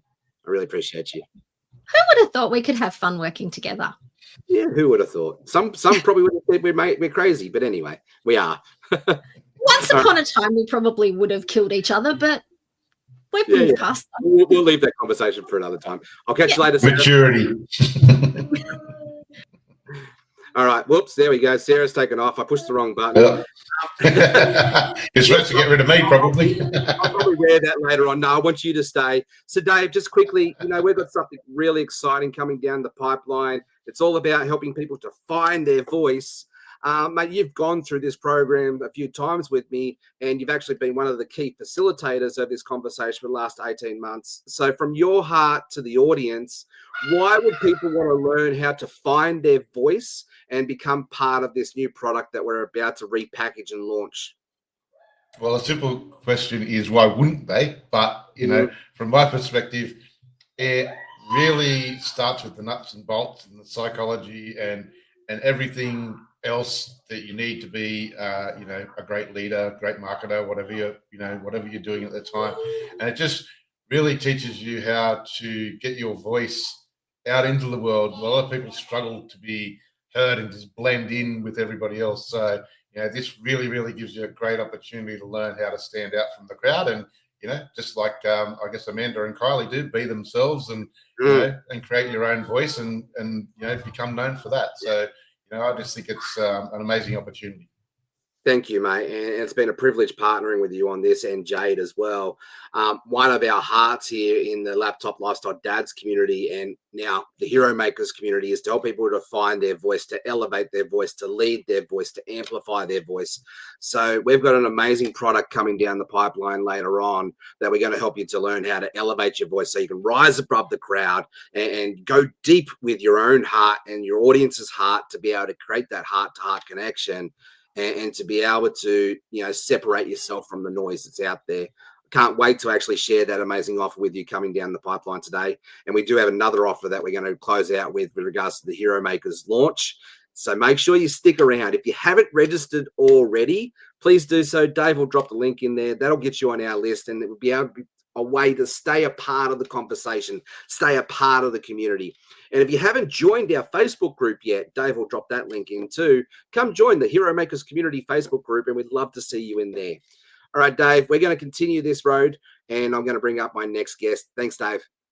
All right, so let's bring up our next guest, Joy Nicholson. How are you, Joy? And you're muted. Yes, I'm finding that unmute button. Hi, Jeff. I'm good. How are you doing? Absolute pleasure to be here. And this is fantastic. I'm having a lot of fun. You having a lot of fun? It's been amazing conversations, absolutely amazing conversations. And it's awesome to be a part of such great community. So thank you for creating this safe space for people to be a part of. My absolute pleasure. This makes my heart sing, and I know that it makes yours too. So let me do a quick introduction and let's dive straight in. So today I'm excited to welcome Joy Nicholson, who's a homeschooling mum, an AI educator, and the founder of Family AI. Joy has clocked nearly 4,000 hours teaching and experimenting with AI, and she's on a mission to help families and businesses use technology with confidence. When I was thinking about who would be a really great speaker to add to this conversation, Joy was one of the very first that came to the top of my mind. She's all about helping people build with confidence without losing that human touch. Joy simplifies the complex so kids and parents and entrepreneurs can thrive fast in a very fast changing world. So Joy, I'd love for you to just to recap. So why did you start the whole conversation and start the business Family AI? So I had a marketing agency for 6 years, and the end of October, which is actually a year now, last year October, my then 7-year-old, is now 8, came to me, and I was busy building a website, and I was using ChatGPT and some other tools and automations, and you know what you do in the AI space and marketing. And he came to me and he goes, "Mom, what are you doing? What is that?" Now, keep in mind we homeschool, so my work and their schoolwork integrated with each other constantly. And then I thought to myself, crikey, this is the future generations, and he have no idea what AI is. And then I started looking up courses or things like that, what's out there for kids and families, and I couldn't find anything. And that's when I had this light bulb moment to say, you know what, somebody needs to step up in this space, and somebody needs to start educating kids in this space, and not just out of the like, oh, let's learn AI, but out of the safety perspective, out of not losing critical thinking, out of staying human, you know, especially with the deep fakes and the bad technology that's out there. And that's basically how that all started. Yeah. Yeah, look, I'm all about transparency in this AI space, as I know you are as well. AI is a very powerful tool, but it's not here to replace us. It's here to amplify us. It's here to enhance us. You know, like we've started teaching our 12 and 13-year-old on how to really leverage social media and AI as tools for business. You know, we've got our 13-year-old now. He does all of our podcast production. You know, he edits our podcast and he publishes them all up in that space, and he's loving, mastering AI. So what are some of the stories that you've helped with some young kids and families with mastering this conversation? And let's tie it back into that leadership. Yeah.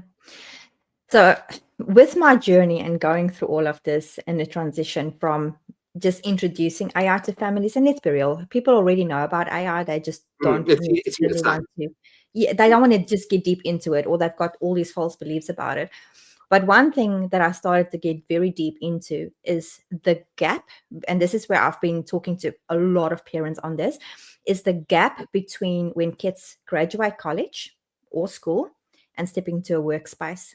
And this is the incredible sad thing. And I actually feel very emotional when I talk about this, because there is a lot of jobless like teens, or not well, I guess from 17 plus years old, and they're not getting employed. And because it's a combination between what employers are actually hiring for and what they are ready for. And I know that the Gen X generation, they have a bad reputation for being lazy and this and that, but I don't think that's entirely true. Yes, sure, there can be some of that, but I don't think it's entirely true. And what I have noticed, what is true, is that the skill sets is not there what employers are looking for.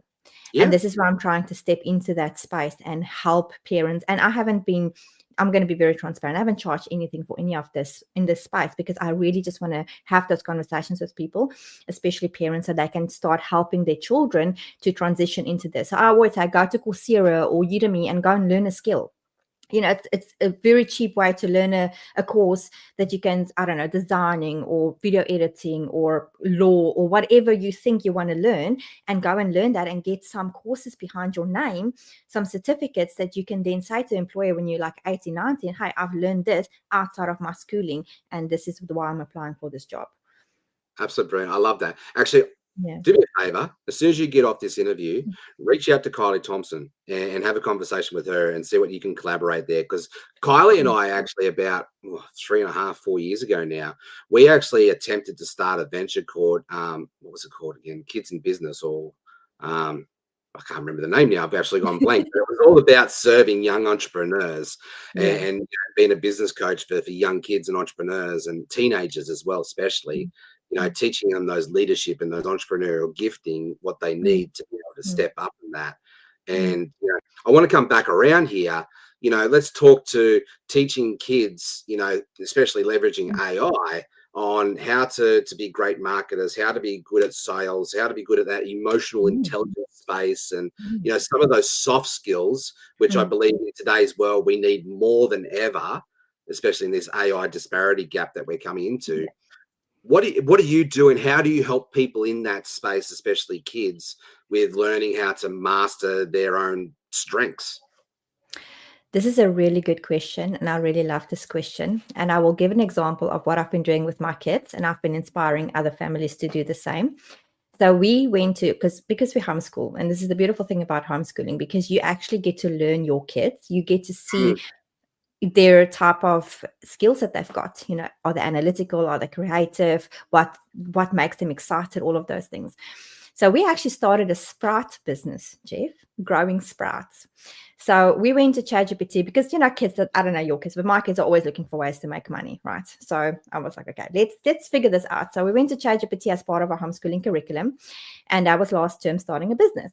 So we went to ChatGPT. We said to ChatGPT, listen, these are the skills, obviously putting the skills in between the kids and myself, because I've got to have to nurture them in this, and understanding the skill sets, what we have, and the things that we like to do. And I've got prompts for this, and I'm happy to share it with the audience for free. And how do we, you know, what business do we start? And then ChatGPT came up with ideas, lots of mini ideas, like mowing lawns and this and that, and even like just taking wheelie bins into people's properties, and some very interesting ideas.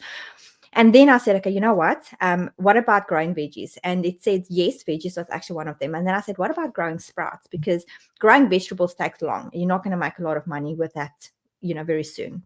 Yeah, I love it. It's not going to be a multi-million-dollar business. We're talking sprouts. We're talking kids. You know, it's for them to do it. So then we started using AI to the full advantage. Then we started using Perplexity for more research, more ChatGPT.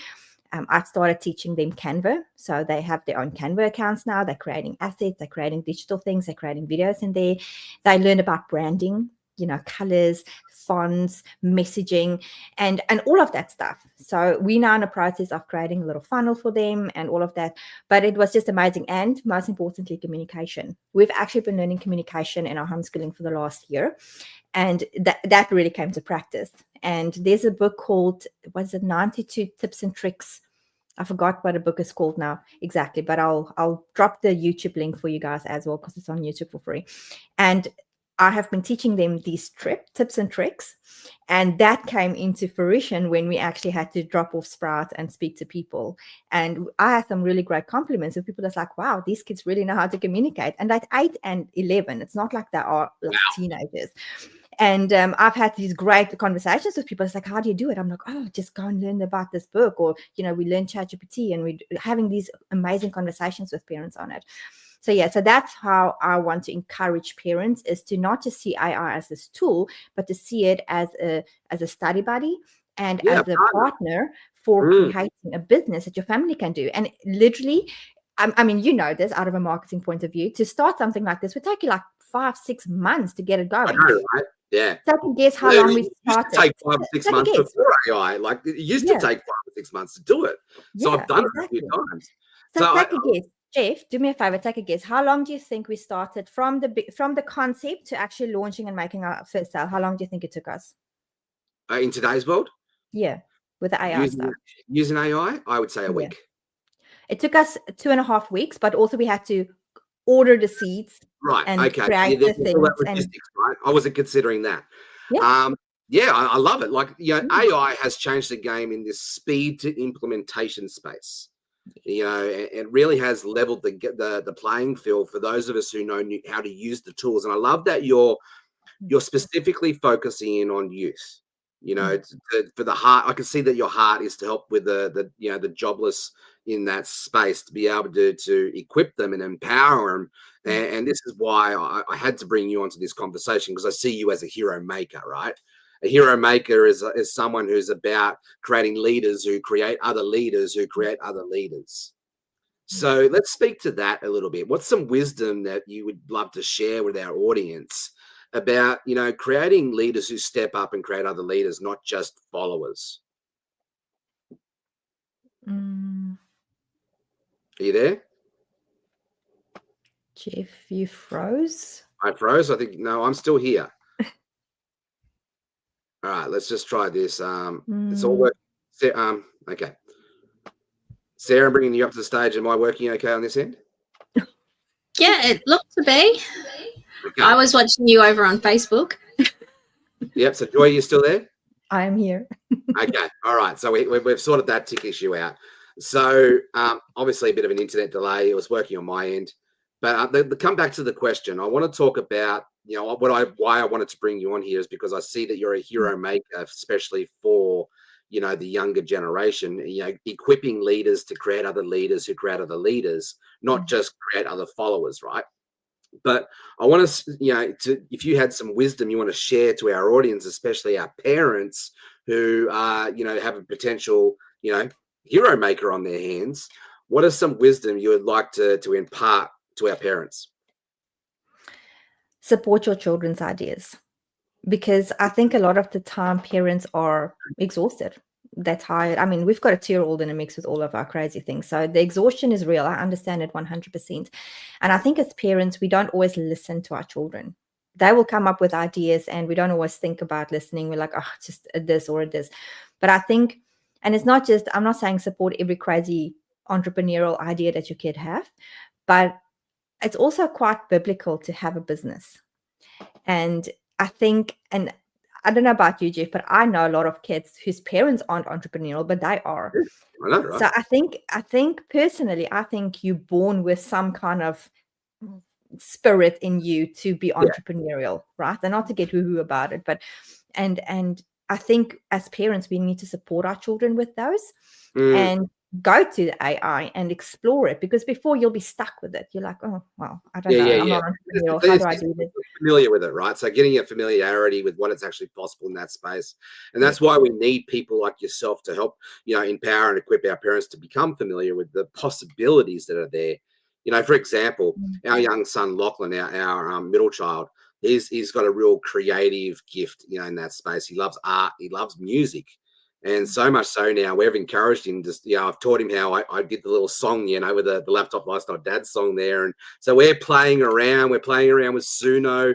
We're playing around with ChatGPT. We're playing around with Google Flow in this space to be able to help him nurture that. And now he's started creating worship songs. That's You know, some of his ideas, and now he's bringing them to life. And he goes, Dad, listen to this one. Dad, listen to this one. It's brilliant. Like, I think we've got possibly a songwriter in our hand here yet. I don't know. We'll see what happens. But have you seen some stories like that you just see people blossom when they come to life, when they're equipped and empowered? That's exactly it. Yes. And you do. And I think we sometimes as people, we get stuck in our own ways and in our own thought process. And we don't just let ourselves explore what we've got. And as much as AI does have the bad side to it, like anything in this world, it's got a lot of good side to it as well. And I think we can utilize it to be that partner for us to create or to explore the things that we're good. And like with your son, with his creativity, because he might have struggled more to do that if he had to learn how to play a guitar or piano to actually put the notes together. So it just amplifies all of that. And it's the same with creating things, or if you're really good at math, maybe there's something or engineering type skills that you can learn with AI. And another thing that I have done, which I've tested excessively, and it is actually very cool, is when you put, and again, I will share these prompts with the community for free. If you add in the skill set, it actually can come up with ideas of what you can be good at. Well, that's good. And so if it's saying you're good in math, or, you know, you really like Lego, and the kid is good in math and Lego, and, you know, just putting all the things in, it doesn't need to be crazy. And then ChatGPT or Perplexity will come up with ideas of what this kid's future career can look like. And as a parent, you can start nurturing those slowly. You don't have to force it on them, but slowly just encouraging them and building up those skills as they get older. Yeah, actually, Alexander just made a good comment here. It really shows the importance of asking the right questions. You know, a lot of people in the AI space, they say the prompt is the king thing, you know, the data is the king thing. I would actually say our wisdom and our right questions are the king of the conversation, right? So knowing how to ask the right questions is fundamental. And that's where we need pioneers to guide the shape, like what you're doing in that space. For example, I'm a mentor. I work with a lot of adults, and one of the things I've started doing with AI is getting my one-on-one students to do, when they onboard, they've got to do an Enneagram test, right? So the Enneagram test, so I know what profile they are. Are they a 1 or 8 or 9 or whatever it is? Like I'm an 8 on that Enneagram. Have you heard of the Enneagram before? I haven't, no. It's a little bit similar to Myers-Briggs and disc profiling and all that, right? So go check it out. It's a really powerful tool. So what I do is I put my profile, it's about like 30 pages long on this profile, and I give it the data, and I get the students to do the same thing.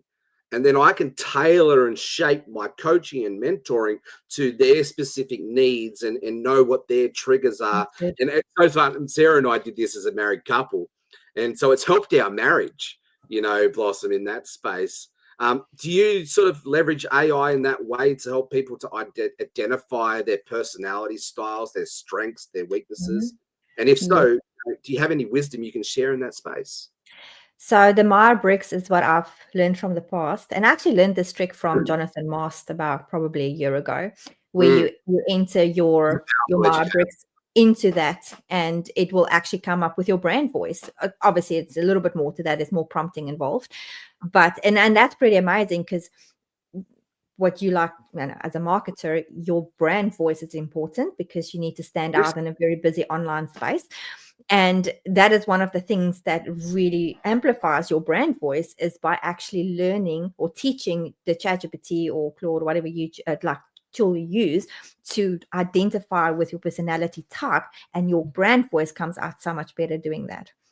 So. Yeah, absolutely love that. So Dave, just a bit of a cue there, mate. We are running a little bit over time. So Joy, we've got about 4 minutes left here. And I want to give you the space here to give yourself a bit of a cheeky plug, if you will, and help our audience though. Like if they can reach out and get in touch with you, because I think you got such a powerful gift to give to the world. What would you like to give our audience here, and how could they connect and reach out and get in touch with you? I'm always happy to have a conversation with people. I have it's a secret link. I don't put it on my website because I don't want everybody to just book my calendar full. So I'm very precious with my time. But if you reach out to me and say that you were in the summit, then I will share with you my coffee calendar catch-up link.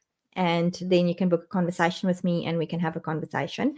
I have on my website is AI Kids Creative is the brand name. And it's just aikidscreative.com. And on there is a resource tab, and there's freebies there that you can download. And also, I have a course that I created a few months ago. And if you use Euro 2025 as your coupon code, you get 70% discount. So I sell it for $100, but it's then $29 or something like that. So that's my gift to your audience. And then the other thing that is also a gift to your audience is I have this book on Amazon. I don't know if you can see it. Oh, city calendar. Yeah. Yep. Yes, and I will give the PDF version for free to your audience. Again, they must just reach out to me. So you're absolutely very generous. Thank you very much for that. And I can't wait to see you really step up and shine. Well, you already are, but like to have that real sort of wider impact. And that's why we're creating these Hero Makers Summits, to sort of put a bit of a spotlight on hero makers like yourself, to help us to rise all, raising tides, raise all ships conversation. So really, really appreciate you. In 1 minute or less, what's some last minute words of wisdom you'd like to share with our audience? I would really want to encourage parents to be mindful with what their kids use in the AI space. I'm a big advocate for the fun things of AI and all the great things of it, but there's also a danger to it. And my encouragement to parents is to just be with your kids, communicate with your kids, spend time with them, so they don't go down the rabbit hole of AI companions or deep fakes or anything of those stuff. And just be a parent, be with your kids. And I know it's hard, I know it's tough, but spend time with them, have conversations, and that's what I call living life above the line, right? Take ownership and accountability and responsibility versus blame, excuse, and denial. So let's step up above the line.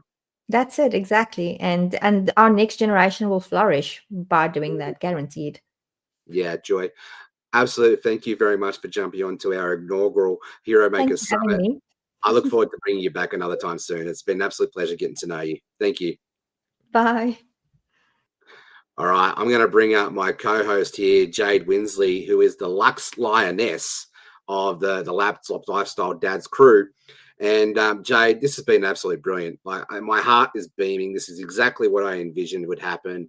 And thank you for all of the work that you did behind the scenes to help facilitate this and make it work. Like, you have such an amazing eye to detail, and I just love working with you in this space. So thank you, Jade.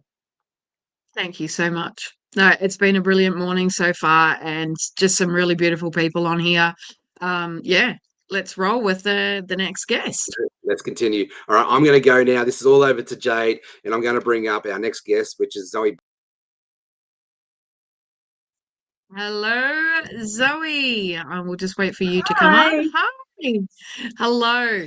So, Zoe, I'm just going to give you a quick introduction. So, Zoe is the heart behind Learning Boosters, and you are a passionate educator, a mum, and an advocate for neurodiverse kids, right? So, with so many years of experience and a really powerful story yourself, you've created that one of a kind tutoring and emotional learning program that actually supports children, not just academically, but emotionally too.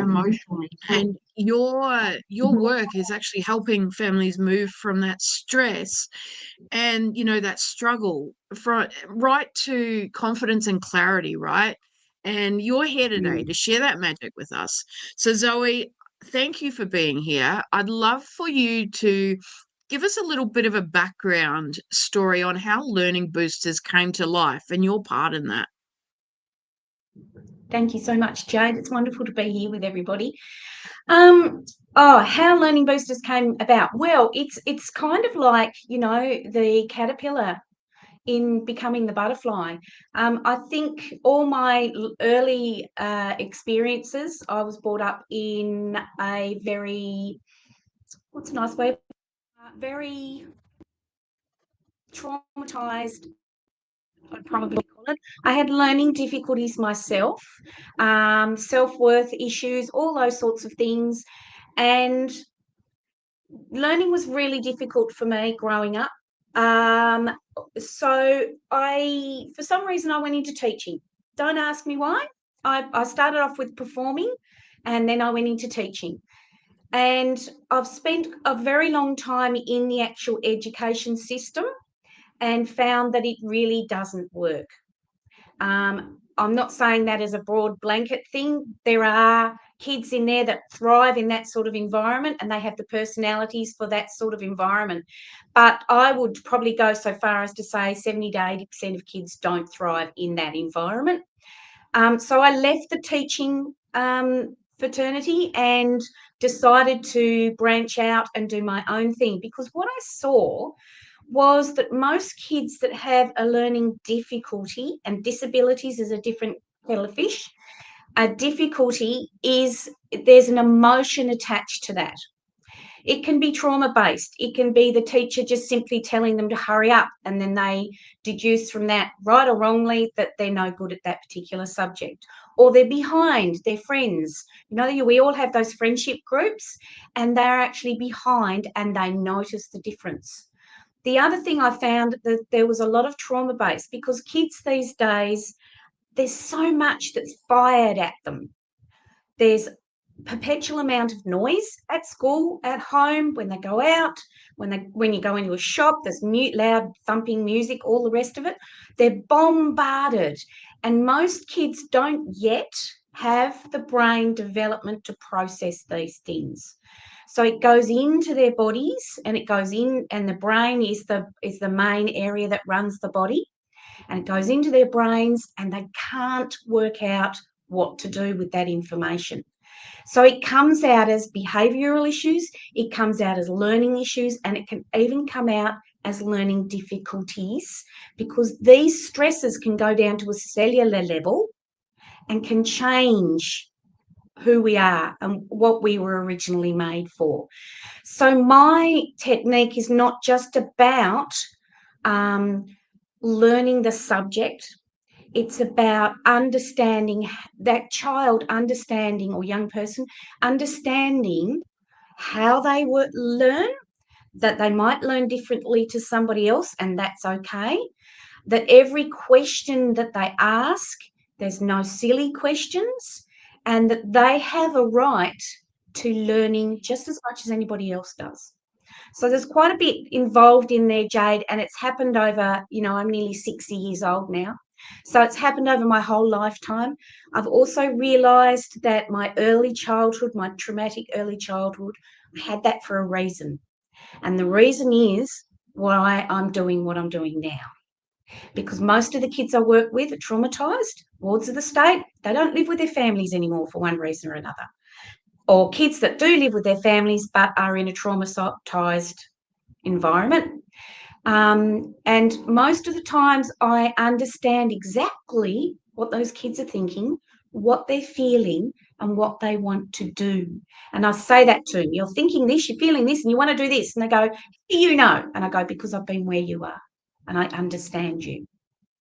And I Yeah, think and that's one of the big things, right? That so you've today, actually, yeah, you've been through all this, so you know how yeah, they think and feel, and it's just beautiful that you've actually, you've gone through that struggle, that trauma, and of figuring out who you are, and as Amanda and Kylie said sort of earlier on, with choosing you and figuring out who you are along the way, that sort of steps into you leading, right? And becoming who you are and how you want to impact people.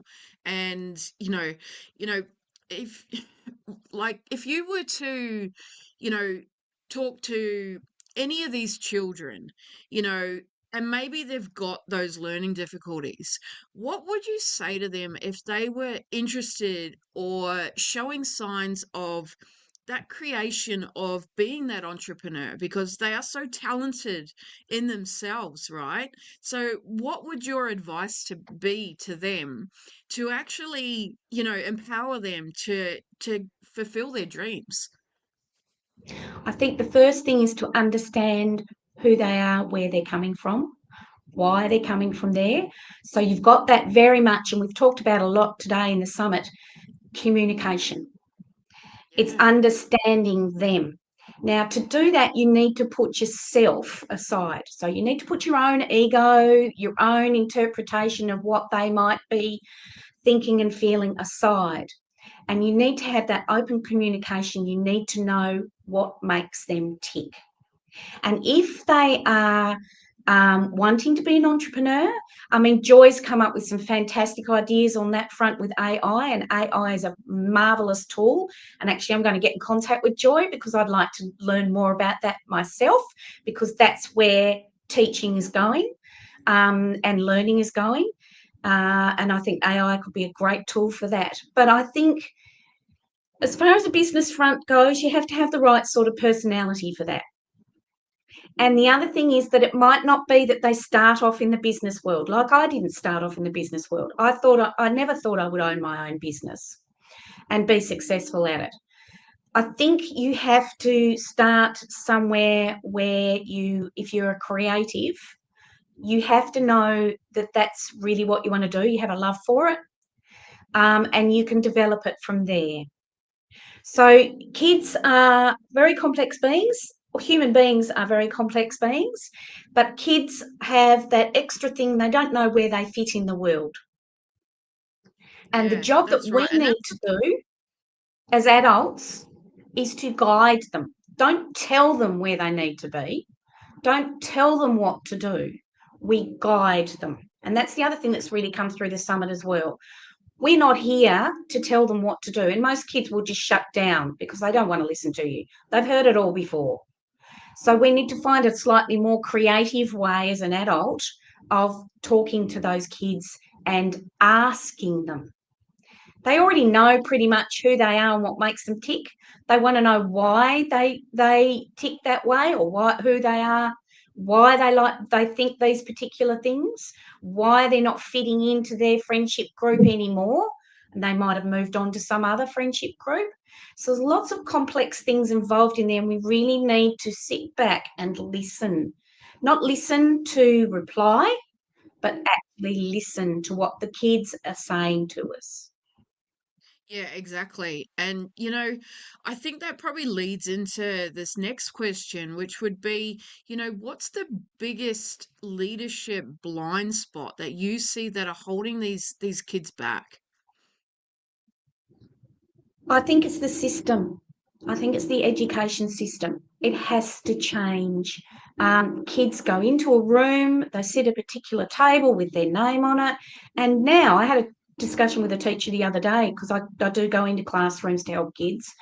On the mat, they've got their name on the mat. So they sit in a particular area on the mat. So the kids are not able to use their own thinking. They're not able to say, oh, I don't get on with him, so I'm not going to sit near him, or he really annoys me for one reason or another, so I'm going to go and sit on this desk. They're not being allowed to develop their own thoughts on what they think and putting that forward. They're being told what to do. So the system needs to relax a bit, and it's become too much of a competition. So it's very competitive about, you have to be at this particular level to be seen as, and I want to find a better word, but I can't, normal, right? A normal child will do this at this age and this level and da, da, da, da, da. It's all very regimented. And kids these days are a lot more cluey because, as I've already mentioned, they get information a lot quicker and a lot sooner, a lot earlier in their lives. And they pretty much know what's going on in the world. And those kids that are really cluey and have the conversations with their family and really talk to their family aren't on, iPads or whatever, most of the time, electronic stuff. They are so cluey when they go into this environment, they immediately feel trapped. And parts of their brain will shut down because they cannot handle that situation. Now, that's perfectly normal for them and that's okay for them. But when we're going into a situation like school that is so regimented, we're even told when we can go to the toilet, when we can eat, when it's okay to talk, when it's not okay to talk, what we're doing at what particular time, who to play with, how to treat other people, which is a necessary thing, but it's not done in a particularly wonderful way. So regimented, you've got so many kids balking at that, going, nah, don't want to, so they misbehave. Yeah, And that's they right. learn, And they don't learn as well, you see. Yeah, exactly. Yeah. So, what's one myth about leadership that you'd love to break right now? Like, what I know that there are options to get out of the school system with homeschooling and everything, but what can you do at home as a parent to enable your child or children to actually have the best life that they possibly can during those school years? Like, if they're struggling at school, what can you suggest to anyone that's listening out here right at this moment and who's watching this replay? What is one thing that you can do at home as a parent to actually empower your child, to make them Listen. feel seen and heard and loved, Yeah. right? Yeah. Listen to them. Don't prejudge what they're going to say. Don't judge what they're going to say. Take your ego out of it. Because a lot of parents, and it's a natural parental thing to do, we don't want our children to suffer. And as soon as we see something happening to them, we want to jump in there and we want to fix it. That's a normal thing to do.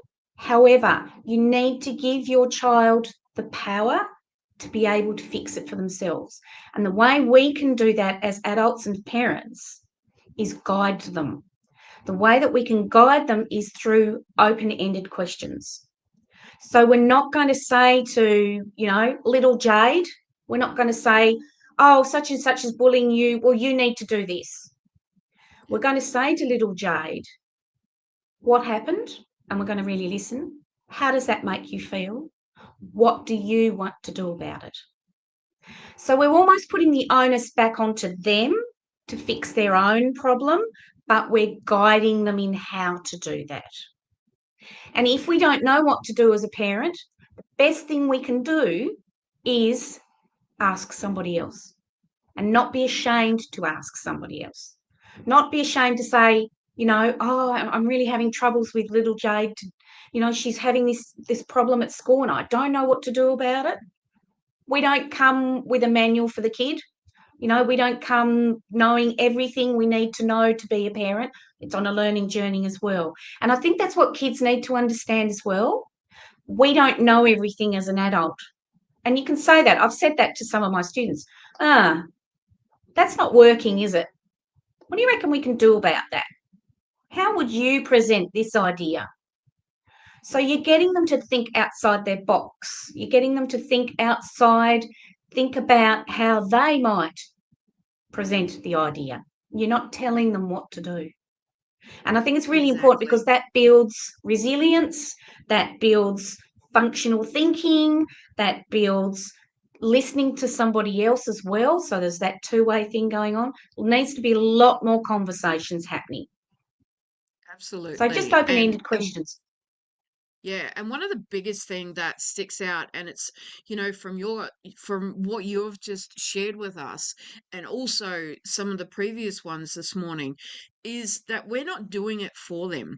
We're actually allowing them to make mistakes. We're allowing them to learn themselves that it's okay to make a mistake. It's okay to fail, Absolutely. as long as we fail forward, right? And it's empowering the children and our future generations to actually, you know that it's okay.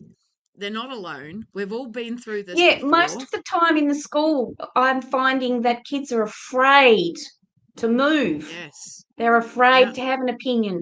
They're afraid to try because when they try, they're told they're wrong rather than being told, what do you reckon about this? And getting their opinion. They're being told how to do things, what to do, when, and all the rest of it. And we need to let them off from that. Education is not about, you know, a team of one team against the other. It needs to be a collaborative thing. Absolutely. Yeah, absolutely. And that's parents, that's teachers, that's everyone, right? So just to wrap this up, because I know we are just about at our time, you know, what's the future for Learning Boosters? Where are you heading? And, you know, how are you impacting even more beautiful children out there? I'm looking actually, and thanks for that question, Jade, because I'm looking to duplicate myself. And not as an AI, as a human being. No phones. Not there's anything wrong with AI. I'm looking for people that are interested in coming on board and working with me in a collaborative way to get out there to help more kids. I do have a waiting list. It's just finding the right people. And I think we've talked about that earlier today. Finding those people that are really on the same wavelength, that really are there for the right reasons. It's not, you're not going to make a huge amount of money. I'll let you know that now. But it's somebody who loves to help others and build that community. That's absolutely That's brilliant. amazing. Um, Thank you so much for sharing, Zoe. Thank you, Jade. You You're did an welcome. absolute Thanks for amazing having job me. there. And Zoe, I highly encourage you to reach out to Kylie Thompson and Joy Nicholson. I could see straight away an amazing collaboration happening, and especially for Yeah, our I kids. saw that too, Jeff. And if Yeah. people want to get hold of me, I am offering a book a free call with me, have the conversation with me about how I can actually help your child and help you. And they can go onto my website, learningboosters.com.au, and there's a little button that says book a call. Book a call with me, folks, and I'm happy to have a chat with you. Actually, Jade, one of the reasons that we pulled this whole thing together was to support Zoe as one of our clients, right? And one of the things I'm seeing come through this whole summit is just this beautiful servant-hearted leadership. I think it's almost required to be a hero maker, right? Absolutely. Absolutely, it is. Mm, Doing it for the right We're not in reasons, he- Jeff. Yeah. We're not here for ourselves, right? It's about the impact that we can create for others. And that's big. Yep. That's a big thing. Yeah, and that's why today's topic is all about legacy leadership, and especially focusing on our youth to tomorrow, because it's a different type of thinking when we focus on legacy style leadership. And you know, because it's no longer about what can I get from it, what can you get from it. It's what can we get from it, and what can the great good get from it. Exactly. Exactly. Yep. Mm. Well, Zoe, Jade, it's been an absolute pleasure watching this. I've loved seeing Jade step up and just shine like I knew she would. And Zoe, it's been an absolute pleasure being on this journey with you for the last 6 months. So thank you for blessing us the opportunity to be the guide on your journey when it comes to marketing and helping you to elevate your voice. We've only just gotten started. So Thank you, Zoe. Thank you And thank so you, Jade. much. Thank you so much for having Thanks, me. I look forward to chatting with people. Thanks, Zoe. All right. So, Jade, absolute brilliant job, mate. I love watching you in that space. We're definitely going to have to do more of these summits together. Absolutely. Yep, this is just the beginning, right? Yeah, sure is. All right. So, Dave, we'll bring up our next panel. We'll see you later, Jade. We'll bring you back up next time. So, Dave, bring up Thank our you. next guest, please. Dave, you there? All right. Catch you later, Jade. All right, so we've got Alison Rochelle, we've got Hayley Nielsen, and we have Craig Whitney here joining. So let's just do this a little bit. Let's mix this up a bit more. Sorry. Let's get the boy to women ratio mixed up around here so we can get this looking better on the screen. All right, so let me do quick introductions here and let's move into this great conversation that's ahead. So first up, we have Craig Whitney, who's a master NLP coach, leadership expert, and founder of My Next Level Coaching. You know, Craig has spent years in helping fractured leaders become whole, you know, equipping them with the tools to break patterns, rebuild, and lead from a place of strength and authenticity. Craig, I'll come back to you in a second, mate, and we'll open up this discussion. But just to pre-frame it whilst I introduce these beautiful ladies, I want you to all share a little bit about your journey and what helped you to get where you are today, specifically focusing on the mission of transforming leaderships, you know, leader styles that matter most to you. You know, before we do that, Alison, we have next. Alison Rochelle is a powerhouse voice for truth and resilience. She's a beautiful advocate, especially for women, especially in the DV situation. You know, with 15 years as a senior sergeant of police and her own lived experience, Alison created What They Don't Tell You to empower survivors of abuse, advocate for safety, and help families navigate the hidden coercion with confidence. She's passionate about protecting children, rebuilding identity, and equipping people with real world tools to help them to facilitate that conversation. And Hayley Nielsen, you know, she's a beautiful mum. You know, she's taming tiny champions from over the ditch, I was going to say, way over on the other side of the world. You know, so we've got a bit of an international flavour. We heard from a lot of Australians today, but now we're going to start bringing in some of our international friends. And Hayley is just helping to round this panel out.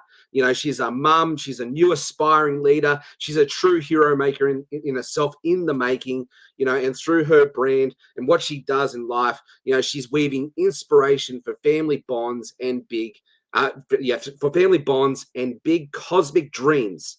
You know, Hayley brings a fresh perspective here of a parent navigating leadership, not just business and working from home.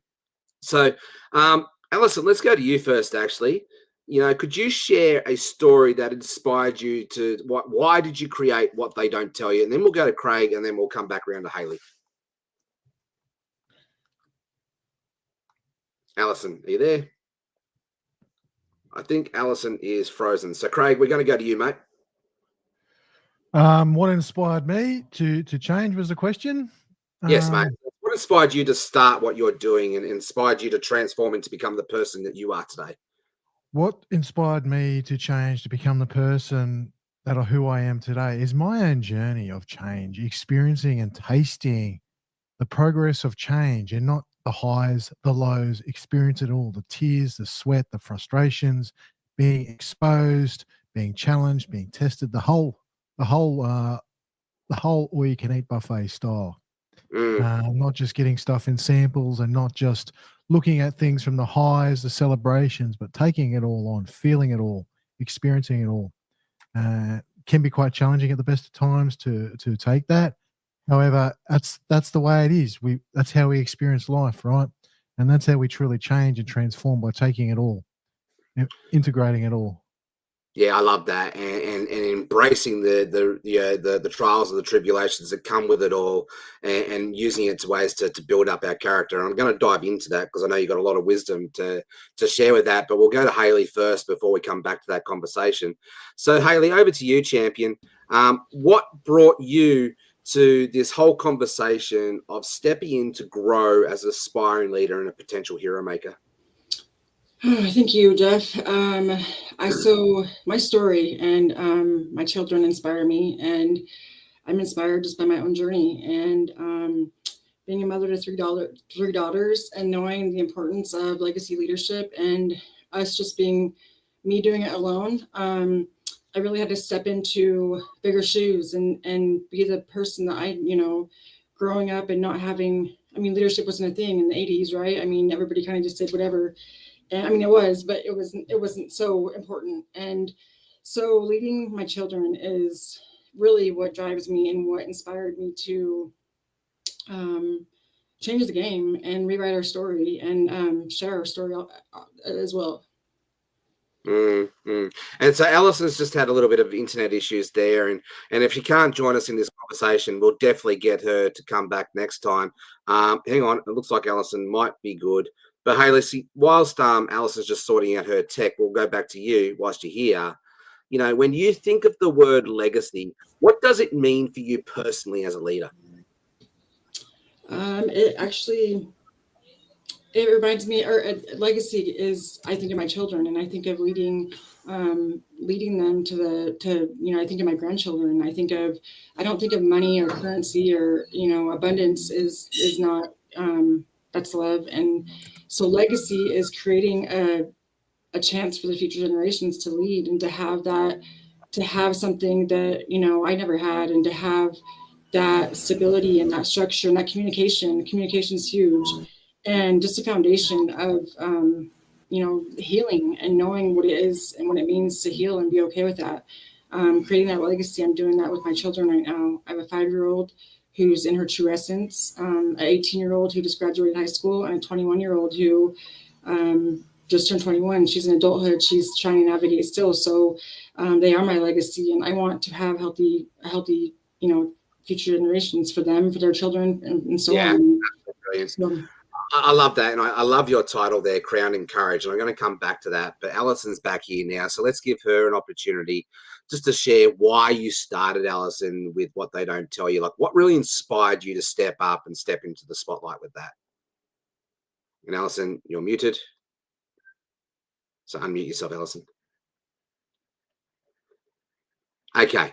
All right, but for the sake of the integrity of the show, Alison, we're going to bring you back up next time here and have a wonderful conversation together. But we'll keep this moving forward. So Craig, let's come to you, champion. What does the word legacy personally mean for you as a leader? Legacy, what it means to me is what teachings and steps can I leave behind? This is not about money. This is not about tokens, mementos, statues, quotes.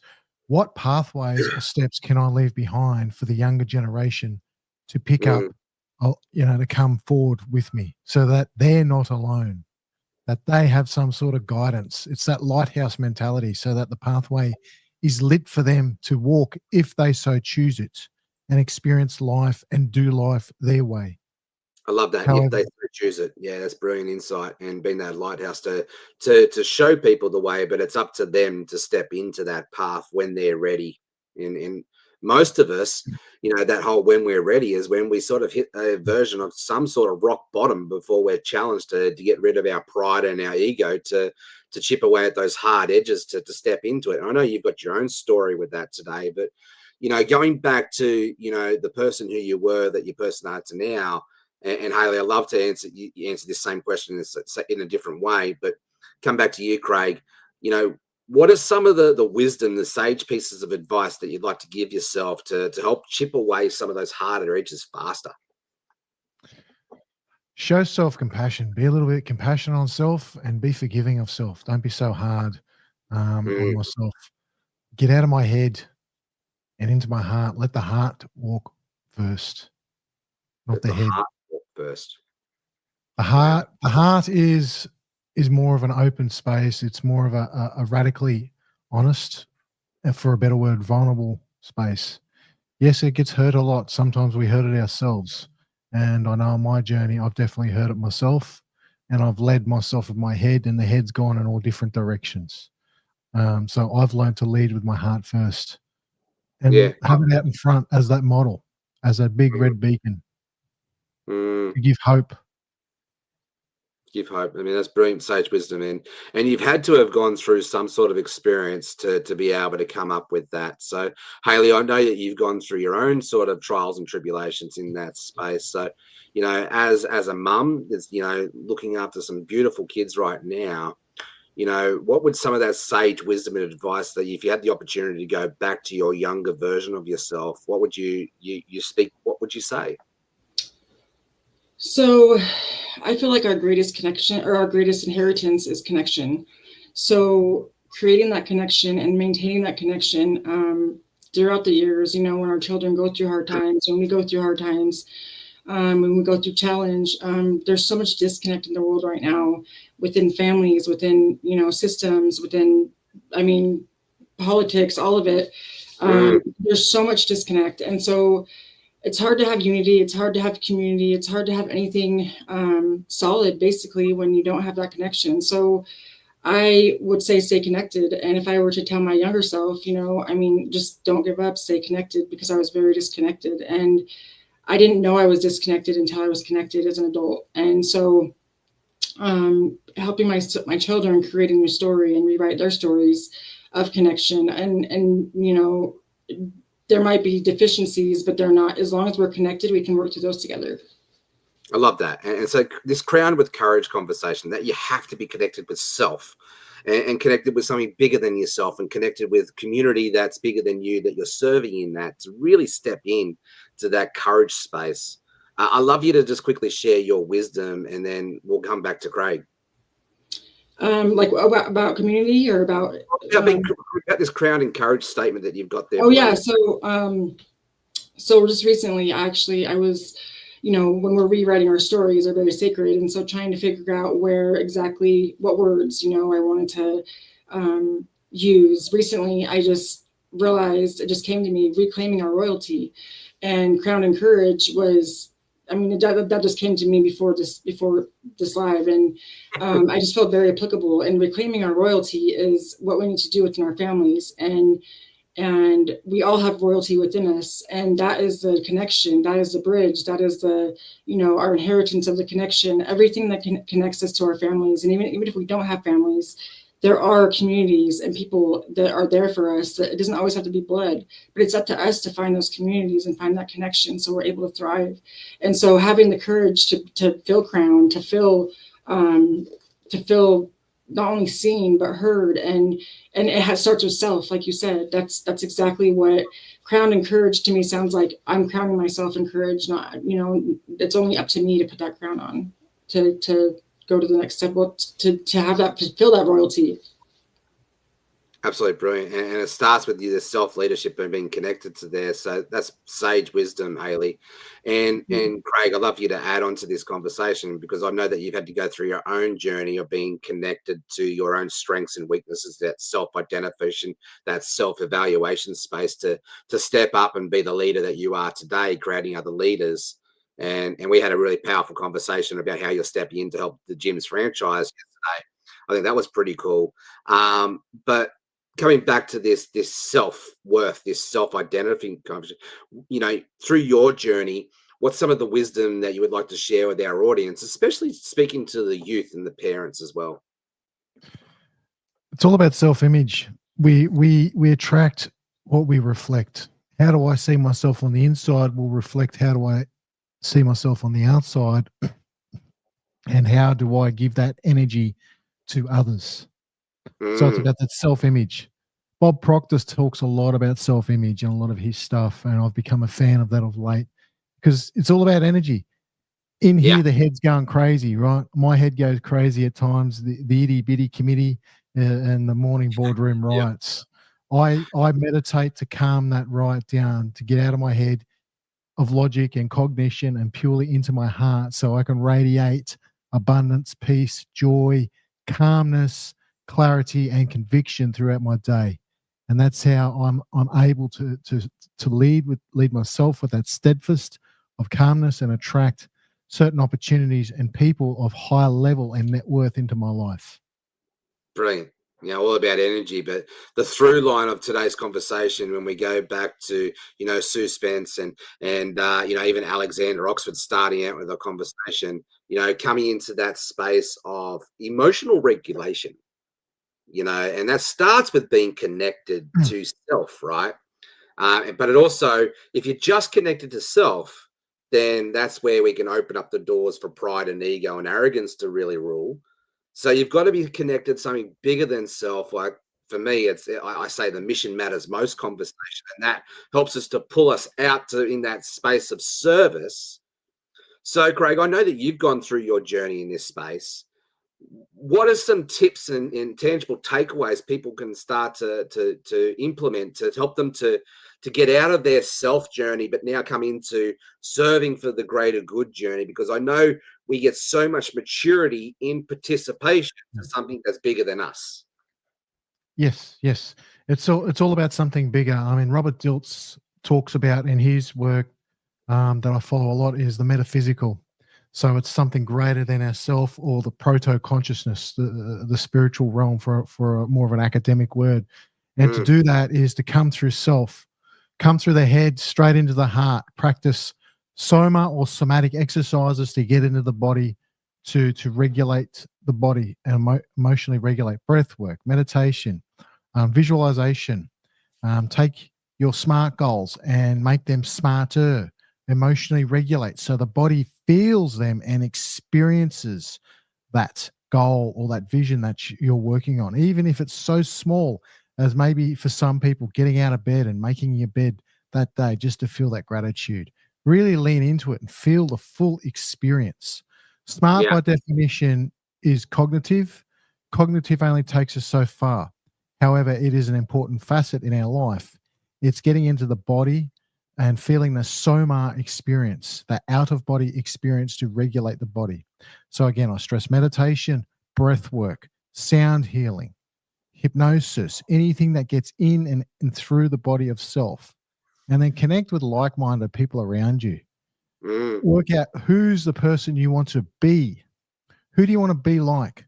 Find a model, find a mentor, find someone who radiates that energy. I'm very passionate on the old school way of modeling and mentoring. You are who you are associate with, right?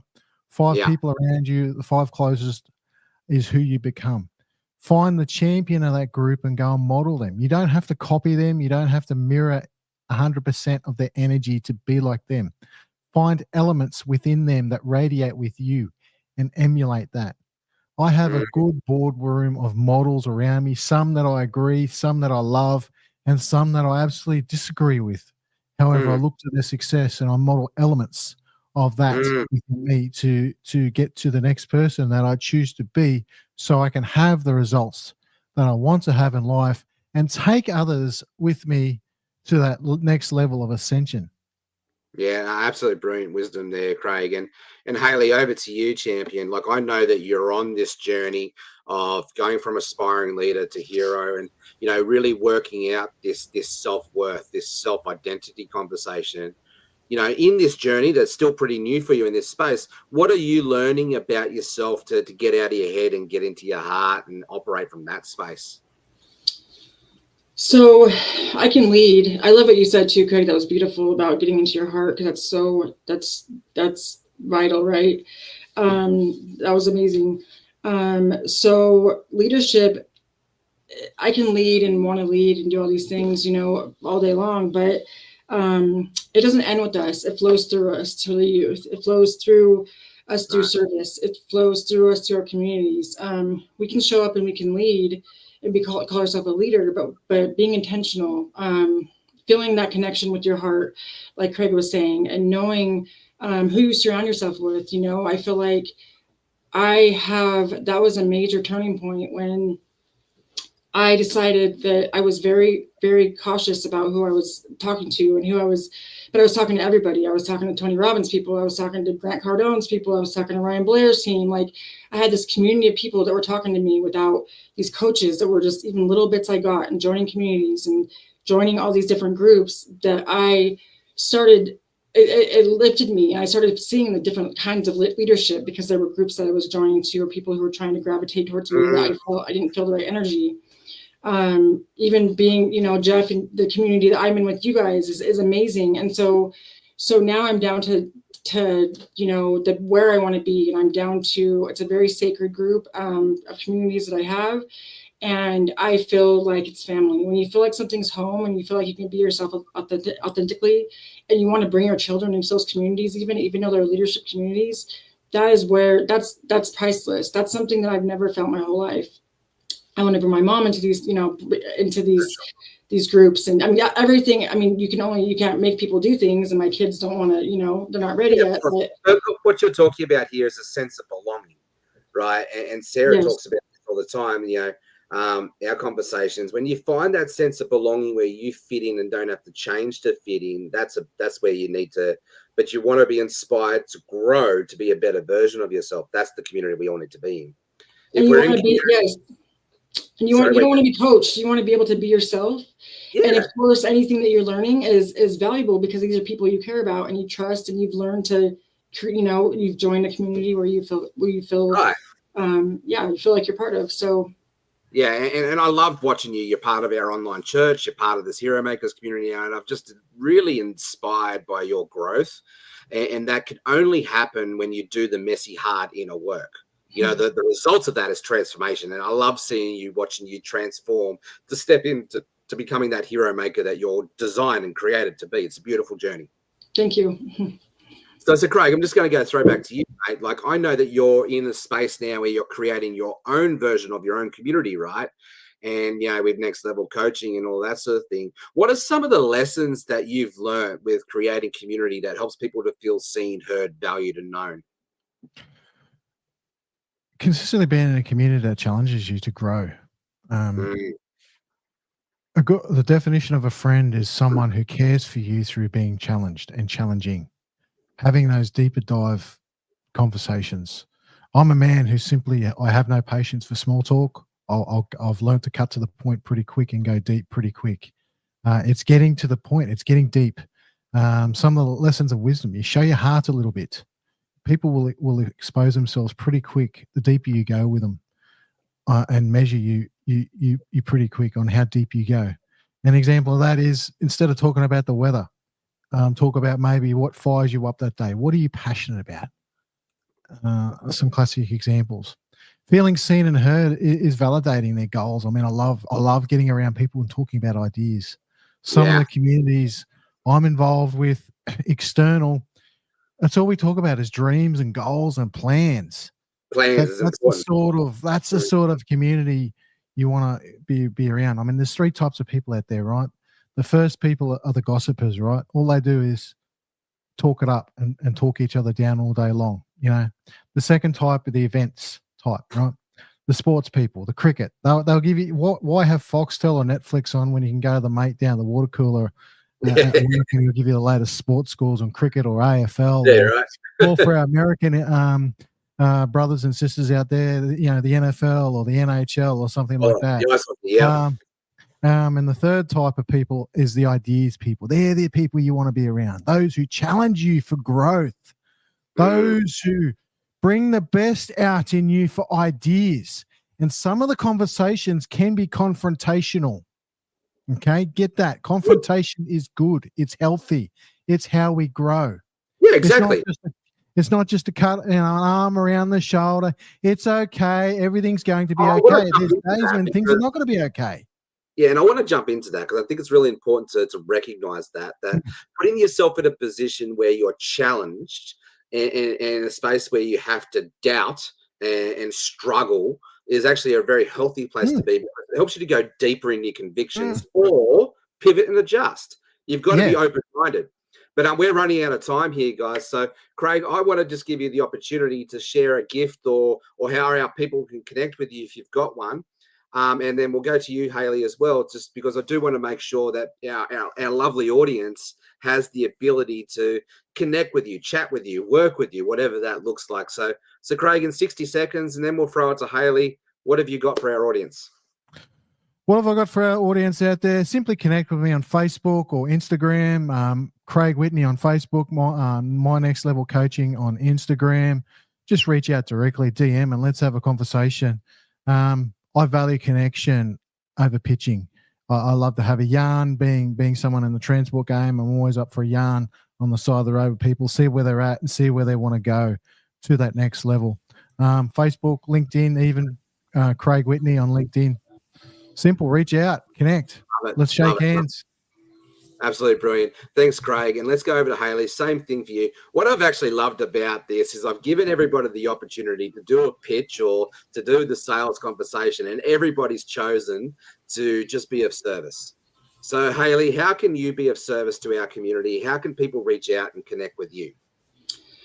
So just on Instagram or Facebook, or if anybody needs any help or anything, any guidance at all, I'm open, and I'm open to be there and to support you. And my hope is just for every child and every family and future generation to step into their power and to know that they matter and that they have a story. Yeah, I love your growth journey, and you're still figuring out a few things around how you can really package your office together, Haley, and it's beautiful to watch. But one of the things I admire about you is you're a brilliant friend, a brilliant accountability partner, because you're that iron sharpens iron conversation. You're willing to go deep to do the messy, hard, transformational work, and I would totally encourage you, especially if you're a young mum, reach out to Haley, because you got that like-minded, aspirational space where you can go do what Craig was just talking about, right? Create ideas and all that space and challenge people and grow together. And I think, Haley, you would be a perfect fit for that conversation. Really appreciate you. So, Craig, thank you very much for your time today. We're going to keep moving on. Well, thank you very much to all of our Hero Makers friends, and we're going to continue to bring up our next panel. But before we do that, we'll catch you later, Craig. Craig, and we'll see you later, Haley. I've just got my mate up here with Dave Miller. So Dave Miller is part of the whole Laptop Lifestyle Dads community. And so myself and Jay Winsley and Dave are the founders of the Hero Maker community here.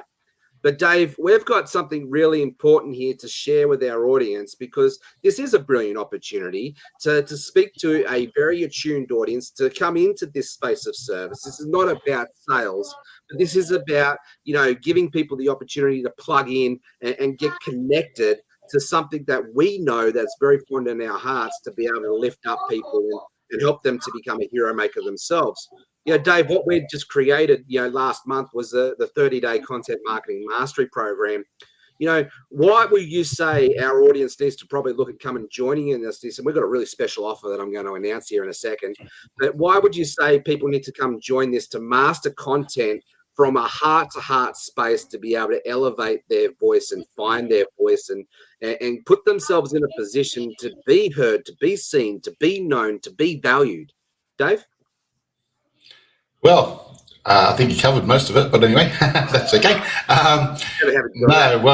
Basically, why wouldn't you, I guess is probably the better question. But, this one really starts, to really deep dive into, I guess, finding your voice, finding your niche, getting your mission and value statements and everything that you possibly need prior to the fun stuff of learning how to create images and little videos and a bit of audio stuff and those sort of things. So it really takes you through the whole journey and actually teaches you, how to stand out by leading with your heart, instead of, just teaching people to, throw posts out there and stuff like that. It really gives you the purpose. It takes you a bit through the customer value journey as well. Gives meaning and purpose to why you're posting, when you should be posting. So it was brilliant. It was so much fun doing it, and I know the students that actually did it live had so much fun as well. So and they actually learned a lot, and you can see that by the what's been posted around the Facebook group, etc. So it was amazing to do, and amazing to be able to serve our community with it. Yeah, it definitely was. And we've got a very special panel coming up next with two of our friends from the Los Angeles Tribune Network there. And I just love, watching these amazing leaders step up with, Nicole Kelly and Debbie Prediger there. And Sarah's going to jump up here and join us in a very second. So actually, Sarah, why don't you come on up, and then we'll do a bit of a handover here. But one of the things I absolutely love with this whole conversation with these hero makers is what we just created, Dave, with the 30-day content marketing mastery. It wasn't about teaching people just AI how to create content. Like, yes, that was a big component of it all. But what made us really unique, and I feel that's standing out, is we teach people how to really get into that ikigai sweet spot. Remember that conversation, or like we call I it. did. Yeah, I'll go there. It's we call it the G spot, right? We help you find your voice. You're a rat bag. I was trying to refrain myself. And I'm the one now behaving myself instead of you. Right, because it's a husband and wife candidate here right now. So It's okay. Sometimes I have to take him places twice. yeah, the second back. Is that all? I thought it might have been more than twice, but anyway. The second time to apologise. Yeah, I thought it might have been 3 or 4. Sarah's going to buy me a backhoe for Christmas, so I can go dig myself and bury myself in that hole. But so we just have way too much fun. I want to be down there on Christmas Day then. I'll help operate it. Yeah, sure, come on down. All right, you can tell when we're excited, when we all struggle to get a word in. But here's the thing is, when you find your voice and you just operate, we talked about in the last panel, get out of your head and operate in your heart space. This is fun. This whole thing about serving is fun. And it also challenges you to keep growing. And you have to be that one step ahead of your people that you're leading. And that's that forced exponential growth space. And it's a contagious. And so, Dave, absolutely love doing life with you, mate, and business with you. You're a brilliant partner. We're going to take ourselves off now, and we're going to hand this show over to Sarah. Pass the baton on. Thanks for that. I get to go from having fun with Jeff and Dave to having fun with my beautiful Canadian friends, Nicole and Debbie. Now, when Jeff first said he wanted to put a Hero Makers Summit together, these two women were who popped into my head. And it's like, we have to have them on. And I loved what Haley said just before about that. Finding your tribe, finding that place where you belong. And belonging and fitting in are not the same thing, because belonging accepts you who you are and where you're at, where fitting in asks you to change it. Now, I am incredibly grateful that I get to be able to say that both these amazing women are part of the tribe that I have found myself in. And they have both encouraged me to stop supporting just from the sidelines, but actually step up and be. So they are the embodiment of Hero Maker. Now, Nicole's work centers on identity and really being who you are and coming from that space. And Debbie is all about helping other people shine. So I am so, so glad you're both here today. Thank you. I am thrilled to be here. This is like a dream come true. Both of us have been interviewed by you personally and separately. And today it feels like so much more than that. So thank you for inviting us. Thank you. So today's all about legacy leadership and that impact on the next generation. And we know how we lead and how we live does impact that next generation. But Deb, I'll start with you. When you think legacy leadership, what does that actually mean to you?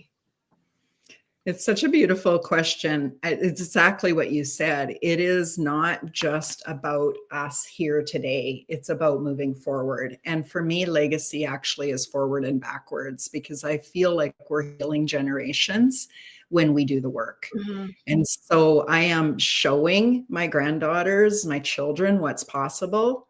And I hope that I'm leaving legacy in that, to give them the roadmap and the starting roadmap, right? Like, I don't have all the answers. And by the time that they're doing this work, they're going to have all new ways to do it. But it's like that permission giving to start with. Yeah. Nicole, what about you? Well, I have to, Debbie, what Debbie said is very similar to what I believe. And, being a mom to me is such an honor. And what I think about all the time is that everything I say and everything I do, there's eyes always watching. And I know the impact of what that is. And when they're always watching you or hearing what you say, they are taking parts of that and is becoming part of them. And so what I think about always is that our job at home, to me, our job at home is one of the most important jobs there is, because I believe that is the future out there. Are these children that are in our homes, that this is where leadership starts. I believe that's where it all starts. And if we can really get a hold of our leadership within our homes, can you imagine what the future would be like for these children when we do that? And so that is what I feel so deeply, is that, you know, this is the place that it starts, right here. Yeah, when we start with leading ourselves and leading them, we have a huge impact. And both of you are into extending that impact, not just your homes, but the communities, and very much that collaboration again. And that's something that I've loved through all of today, is everyone connecting and these little collaborations to just try and connect people more and make things better. So with you, what started you on that whole collaboration, connection, rather than the competition? Yeah, Nicole, we'll go with you. Well, you know what? When we talk about collaboration and connection, what I truly believe is that we never get anywhere on our own, all by ourselves. And I think about that all the time. You know, I was listening to a podcast the other day, and it was beautiful because they said, I'm here talking on the mic, I'm here talking to you, but think of all the things that had to happen for me to be there. It wasn't, it isn't just me having this podcast. It's me being here in collaboration with the people who created the internet and created, the computer I'm on and the phone I'm on. So it's so much. I think sometimes we think that, we're creating so much on our own, but there was so much that needed to happen. And so I really believe that collaboration comes from recognizing that together we are so much more powerful than alone. And so I continue to put myself in those groups where we can collaborate. I can learn from others. Every time in these groups, I grow. And what I do know is when I grow, then I can impact people at a much higher level. So that's a great question, Sarah. And thank you so much for that, because I believe collaboration is the key for so much of what we are doing. Uh-huh. Yeah, it's all about connection and growing together. So I think it was Joseph McClendon said, if you want to go somewhere, if you want to go fast, go. If you want to go further and faster, go together. So, and yeah, being parts of groups that really connect you and speak to who you are and what's important to you is something that we're all really glad about. I know I am blessed to be part of Debbie's Be Empowered Women's Network, but also the Shine Circle, which fits really well into Hero Makers because it's all about that collaboration and stepping up and helping others shine. So, Deb, you want to tell us a little bit about that? I certainly can. And Nicole, I just wanted to say how every time I hear you speak and speak from the heart, I am just in awe. And I am so grateful to be in community with you. You know, Sarah, one of the things that I'm very, very proud of is that I've been able to build communities. I've probably done it from the time I was a little girl, and it just was a natural thing for me to do. But I didn't recognize it as truly as the gift until the last few years. And I realized not everybody knows how to do it. And when you ask Nicole about collaboration, it is my way to collaborate with some amazing people, because the community isn't just me, it's everyone.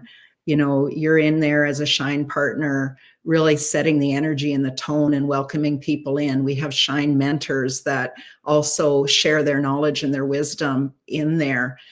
And there might have been a time that I didn't think that was enough, right? And that's really what the Shine framework is. It's about self-discovery, self-awareness, self-love. It's about healing your old stories and those things that are holding you back, helping you get out of your own way. It's you being centered in your intuition and your knowing and your truth. It's definitely nourishing your soul, because we cannot serve from an empty cup. And it's about empowerment and evolution. It's not a matter of just, I'm here, I've arrived, I'm all fixed, because I don't believe we're broken, but we're evolving. Yeah. And when we get to evolve, we're truly stepping into our own power. And that's when we can lead from that space. Yep. And this is why I love these women. We love you too. And I love this community. What I've just been listening for the last 2.5 hours into this, and every speaker has spoken like the words could be coming out of my mouth. And that's what I think that's the difference, right? Hero makers, like Jeff said, it's not about having more followers. It's about leading the leaders. It's about really showing up so we can do this together. That's where the expansion, that's where the ripple effect, that's when we're changing the world. Yep. And we do amazing things when we bring out the best in each other. And that's something Nicole is brilliant at. So, and yeah, I've loved today where everything seems to lead on to the next. Like one great idea from one flows into exactly what the next person's going to be talking about. And I've just been sitting back watching, going, it all connects. And I love how it's all connecting. So, Nicole, do you want to share with us a little bit about what you do, how you actually embody that hero maker idea of inspiring leaders to step up and be who they are? Yeah, thank you. Well, I just have to go back to Debbie for 1 second, because I do have to say that her communities have always been one of my favorite to be in, one of my favorite. And I met Debbie a few years ago, and it has changed my life. And so I do want to say that her communities always lift everybody up, and that's what I am just always in awe. And she's right, not everybody knows how to build one communities, but she definitely does. So Debbie's kudos to you. And Sarah, oh my gosh, well, I thank you for asking this. I think one of my favorite things is to listen to somebody, work with somebody, and find out what it is that's holding them back from being all that they are meant to be. One of the things that bothers me so much is having people almost get what they want, almost get there, almost in that cycle of almost getting what they want, just to fall back into their stories again of what they can't do, doubt and fear. And I find so many amazing people have so many incredible gifts, and they have these ideas that are sparked in their system, and they have so much that they could give this world. And especially right now, they have so many gifts that they can give this world. And just stories that they've held in their mind for a long time stop that evolution, stop their gifts of going out in this world. And so one of my favorite things to do is help break those stories and help them really repattern what their stories truly are, because most of the time, I use hypnosis for things, but most of the time I'm just unhypnotizing people from the stories that they've had their whole life, right? And I'm just helping them bring in the stories that really are true to their heart, who they've always been. Now we just get to amplify it together and live out what we need to live out. And it is in our identity. I've always said we can never usually outperform who we believe we are. And so I really love to help people believe who they are at the core level so they can perform at their highest place and serve the world in their highest place. So that is what I love to do. And thank you, Sarah. I've been so grateful to be able to watch you soar and really step into all that you are doing. I mean, being here today and watching you and Jeff create this is such a beautiful, my heart just gets so big watching this, because it's everything's evolving, everything's growing, and you are shining so bright. So thank you, Sarah. Thank you so much. ways. And it all came from one connection, because the other thing that didn't share a connection of ours is the LA Tribune. Now, you are both founding members of the LA Tribune Women's Journal, which was where I first came across your work. And at that particular time, I was transitioning from having been a massage therapist for 25 years to I'm not massaging anymore. Now what do I do? And how to take what I'd gathered over 25 years and put that into something new. And the two of you in your own ways helped me figure out what next and how to step up and shine in that and still support other people in a similar way to what I had as a therapist. And hearing those stories that connect us. So thank you so much for being who you are. Now, we've got a few minutes left before we'll transition over. So what is one idea that you would love to leave our audience with? And if they wanted to connect with you, how's the best way to do that? And we'll start with Debbie. I'm like, who is she choosing? This has been so fun and it goes so quickly. But the one message that I would love to lead with every person, and it may have been said before in a different way or similar, but I truly believe that every one of us are leaders. But we must first be connected to ourselves to fully understand the depth in which we're being called towards.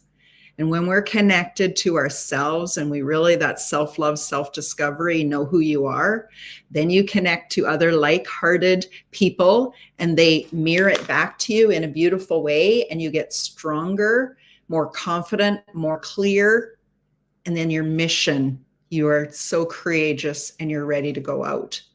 But if you're in confusion, you just need more connection to self. And how can you reach me? Just connect with me any way that you see me. I would love to offer anybody that comes into my world a connection call. I'm doing a free live aligned action because lots of people are full of ideas but don't actually implement. I'm doing that tomorrow with my dear friend Jenny Reyes. If anybody can make it, I will happily give the link out. And with that is included a one-on-one with either Jenny or myself. We want to help you get clear. We really do. Over to you, Nicole. Yeah. Oh, beautiful. That's so beautiful. Well, the thing I would love to leave everybody with on this is years ago when I did have to start my life over 10 years ago, what really, really helped me was putting myself in communities like this and listening to podcasts and reading the books, but surrounding yourself with messages of hope, of possibility. Because the more you can do that, the more that you can hear it over and over again, it starts to imprint in your soul. It starts to imprint in your mind. You start to think differently. You start to hear these ahas. You start to feel like things can be okay. And not only just okay, incredible at one point. And so my whole thing is just get yourself in these communities and put yourself in and listen to these messages nonstop until you start to believe them for yourself. Because this is the thing. This is the thing. We are meant to do incredible things. And the more you can hear that about yourself and the more you can take that in and really believe it in your soul, you will start to rise and everything will change in your life. So people, if they want to get hold of me, just like Debbie, please just reach out. I love, love, love connecting to everybody. You can get hold of me, I'm on Facebook and I'm on Instagram and I am on LinkedIn and my website is nextstepwithnicolerenee.com. And if you are here at the Hero Makers Summit and you would love to have one of my master classes, I have a master class called The Confidence Code, which hundreds of women have signed up and gone through. It'd be my pleasure to send it out to you. And then you can have a workbook, and then within there's a gift as well to connect even deeper with me. So if you would love that, just message and I'm here. Love that. And yeah, you've heard it a couple of times today. Surround yourself with the people who light you up, who are those people that you want to be like. And the more time you spend with them, the brighter you will shine, because you will find that place where you truly belong. And we've just been joined by another incredible woman. Hi, Jade. Hi. Oh, that was beautiful. That was so good. Yes. Thank you for sharing, ladies. That was absolutely awesome. Then All I righty. think So we're handing over to you for another amazing panel. Or have you got a we one-on-one now? are. I have a one-on-one. Yep. So I'm going to bring out Arnhem Walkley, who is a beautiful friend of mine. Let's bring her on. Here she is. Hello, Hello, gorgeous darling woman. How are you? Jade. Hello. So let me introduce you to Arnhem Walkley, who is the founder of Parenting Solutions.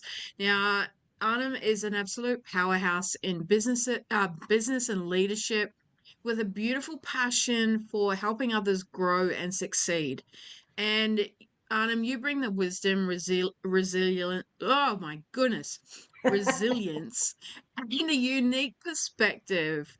That actually challenges people to think bigger and bolder about what's possible when you're a parent, right? Because parenting is a struggle at times. There's no rule books. There's no, you know, lessons that we get taught unless we make those mistakes or anything ourselves. And your journey is really inspiring, and I know you're going to bring some really beautiful wisdom to our conversation today. So welcome, Arnhem.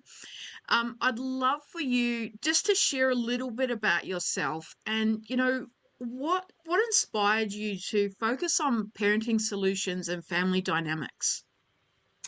So, what inspired me is ever since I was a little girl, I wanted to be a mum. I got into early childhood learning when I left school and worked with children for a long time. And I noticed that often the kids were actually doing quite well. It was the parents who were struggling. And then I became a mum. I have two sons who are now 43 and nearly 41. I have two beautiful grandchildren.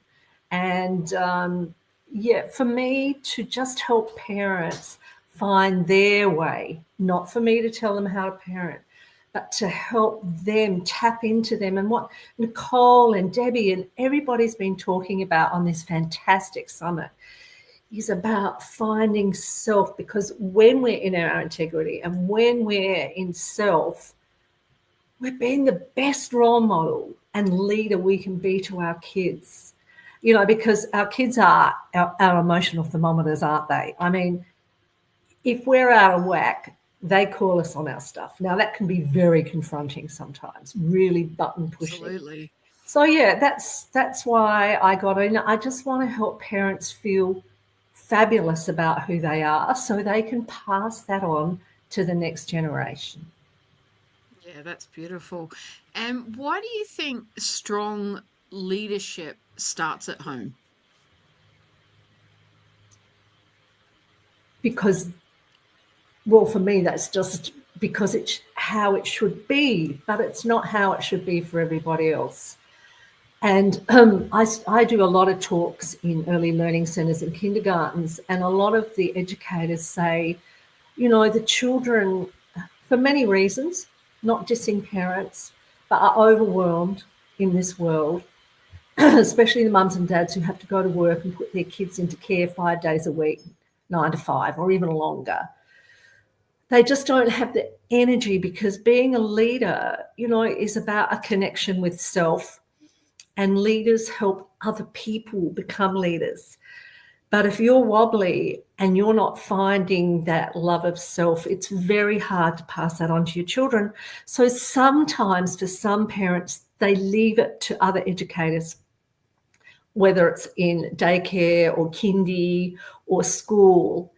But if our children don't receive that guidance, that leadership from their mum and dad, they will look for it from someone else and maybe not the right person. Or what can happen is the child intuitively knows that someone has to be the leader. And so they will try to become the leader. Now, our little people can't lead. They don't have the emotional intelligence. They don't have the neural pathways developed yet. They don't have life experience. They don't have all of those things. So it's up to the parents to find the support, which we've been talking about a lot today, and learning to love themselves and finding their thing that they're wonderful about. Because you know what? Our kids love and adore us. Even when we blow it and we, do things that we never said we'd do or say, they love and adore us. And it's really, for me, being a leader to your children is the biggest gift you can give a child. Absolutely. And if a parent was feeling like they were failing, what's one practical shift that can actually make that start today? Number one is to start to surround themselves with people who honor them and love them. If they don't have that, sometimes, in relationships, we don't have that because not all relationships are healthy. But yeah, and I think especially for mums and dads now is to join a group, whether it's online, and for mums who aren't working, to go to a play group, to sit around and talk to other mums, but make sure it's a group where you're held and not a group where, I can't remember who was talking about it, but not where you have to fit in, that you can be you.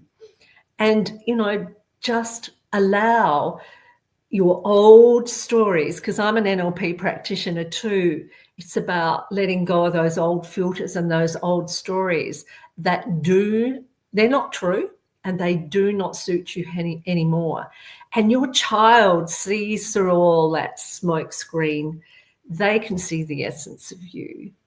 So if you can find that in you, and that's what I help parents do, then that's great, because we need to be the example to our children. We've got to walk our talk, or they smell a rat, anytime we, Absolutely. we're not present with them. I mean, they'll call us on it, either in their misbehaving. I never use words like naughty or anything like that, because what you tell a child is that's what they become.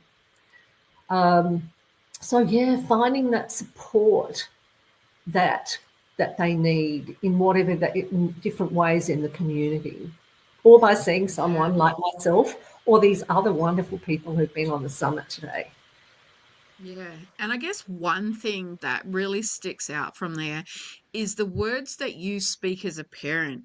And it's what comes out of your mouth. Those children are sponges, right? Yeah. So, they soak up everything. So really, if you're not standing up and being yourself and really loving on yourself, that is something that your children see, and they start to repeat those same patterns, right? So, For sure. Yeah. When we sort of talk about creating those leaders of tomorrow, how does parenting play a role in shaping those future leaders? Okay, so number one, I think there are 5 things we need in life. I mean, we need air, we need water, we need food, we need love, we need acknowledgement. If we don't feel acknowledged, it's like we don't exist, So Exactly. It's about acknowledging your child, no matter who they are, and acknowledging them for being perhaps different than anybody you've ever met before. And it can be pretty scary for some parents, because, we have some exceptional little right out there souls, coming on, who are on the planet now. And they keep us on our toes. So it's about having conversations and creating even a deeper intimacy with your children. And it's about listening. And as a parent, pausing and actually allowing your children to speak how they feel, and then feeding back to them. You know, in NLP, in many different ways, you know, we learn about intentional dialogue, how to be good listeners and mirror people and things like that. But I also really, really encourage parents to bloody just get down and play with your kids. Whether it's just rolling around on the carpet, you know, and pretending you're a dead ant or something, especially when little emotions start to get high and parents' voices start to get high or loud because, you know, something's hit us and we've gone into fear, especially fear about our own worthiness as a parent.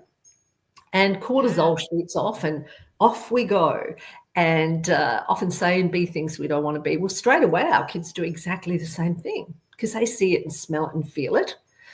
And so just shift the energy. And sometimes the easiest way to do that is just be bloody stupid. Just fall on the ground. If you've got a rug, you know, don't hurt yourself on hard tiles. Be a dead ant and then just lay on the carpet. What will happen? Your kids will come over. And then you can pretend to be a zombie or something and chase them through the house. There'll be lots of screaming, but there'll be happier screaming.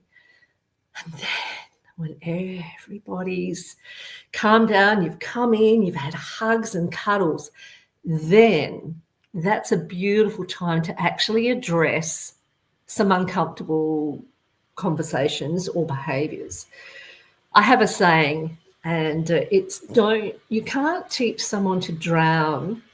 No, you can't teach someone to swim when they're drowning, you know. And often people go, well, hang on, if my kids are misbehaving or something, if I don't address it straight away, they'll get away with it. It's like, no, it's so important to come from your highest integrity. And if you're in fight, flight, it's just impossible to do that stuff.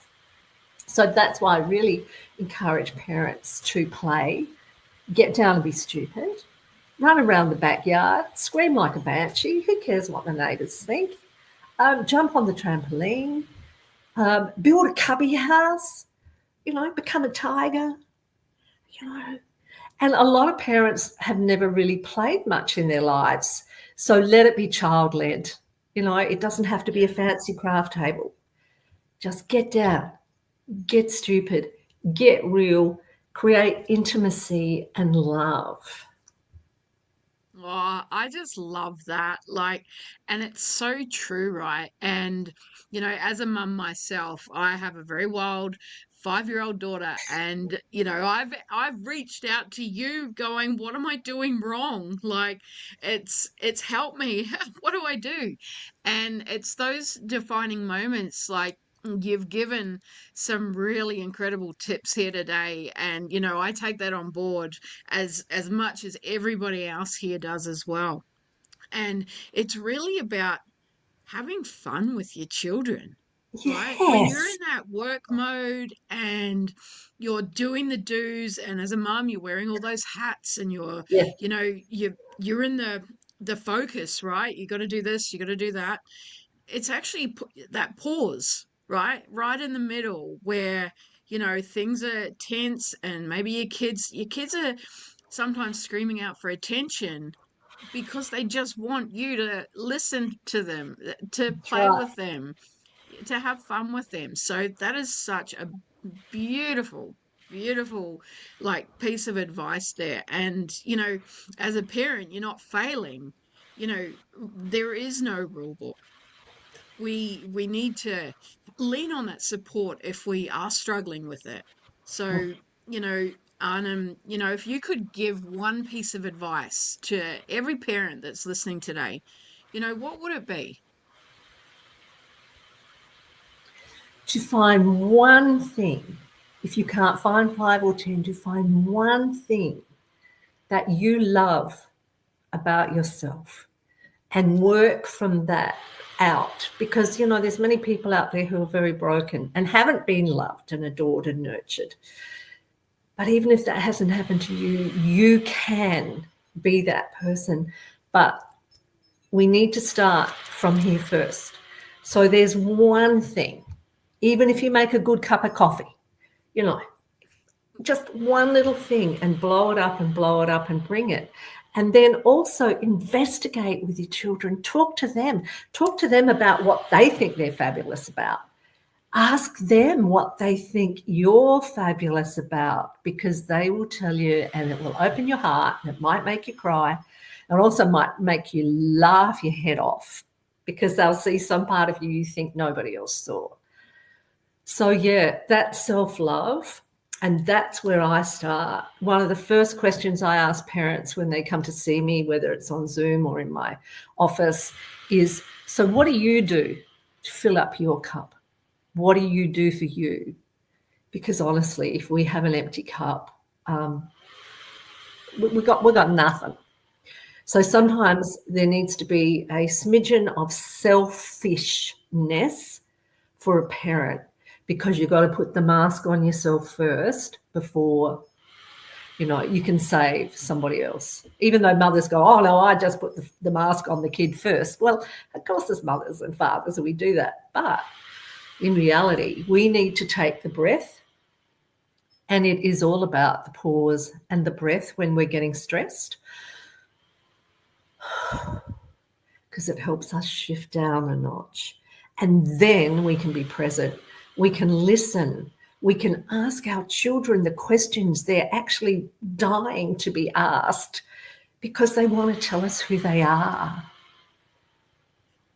Yeah, that's so good. And you know, the magic is in the pause, right? So, you know, I guess that is probably one of the tools or techniques that parents can use, you know, to strengthen their communication in their home. Is there anything else that you can sort of suggest that might be able to help strengthen that communication? Yeah, number one, just taking the time in your busy life. Like, I really encourage parents at least a couple of times a week. And I know sometimes parents, you know, dad might come home or mum might come home later than the kids eat. But just the simple, good old-fashioned thing is sitting around the dining room table together and just getting down and having a really good chat about, you know, what was the favorite thing they felt about themselves that day, or, you know, what was the kindest thing that they got to do today. It's about creating a deeper and deeper intimacy. So by the time your kids are teenagers, you're still talking to each other, because when your kids are little, you know, all of these creating intimacy and listening, and also letting your children sometimes vent and yell and scream, but you do not withdraw from them. You want to withdraw, you want to run, or ostracizing them and pushing them away. Now, not physical violence or anything like that, but when we allow people to be uncomfortable in front of us, it helps them feel safe. And man, you've got to have that safety with your kids, because, you know, we are everything. And, you know, I was a single mum for a long time too. And I was talking to one of my sons who has children, and he was saying, geez, it's hard to hold firm boundaries sometimes. Hell yeah. I used to go to bed some nights just crying, because I'm like, am I doing this the right way? Even though I'm trained in all of this stuff. And it is. Being a parent is really challenging and really uncomfortable. But there are so many lovely people out there, me being one of them, and in the community that can help you.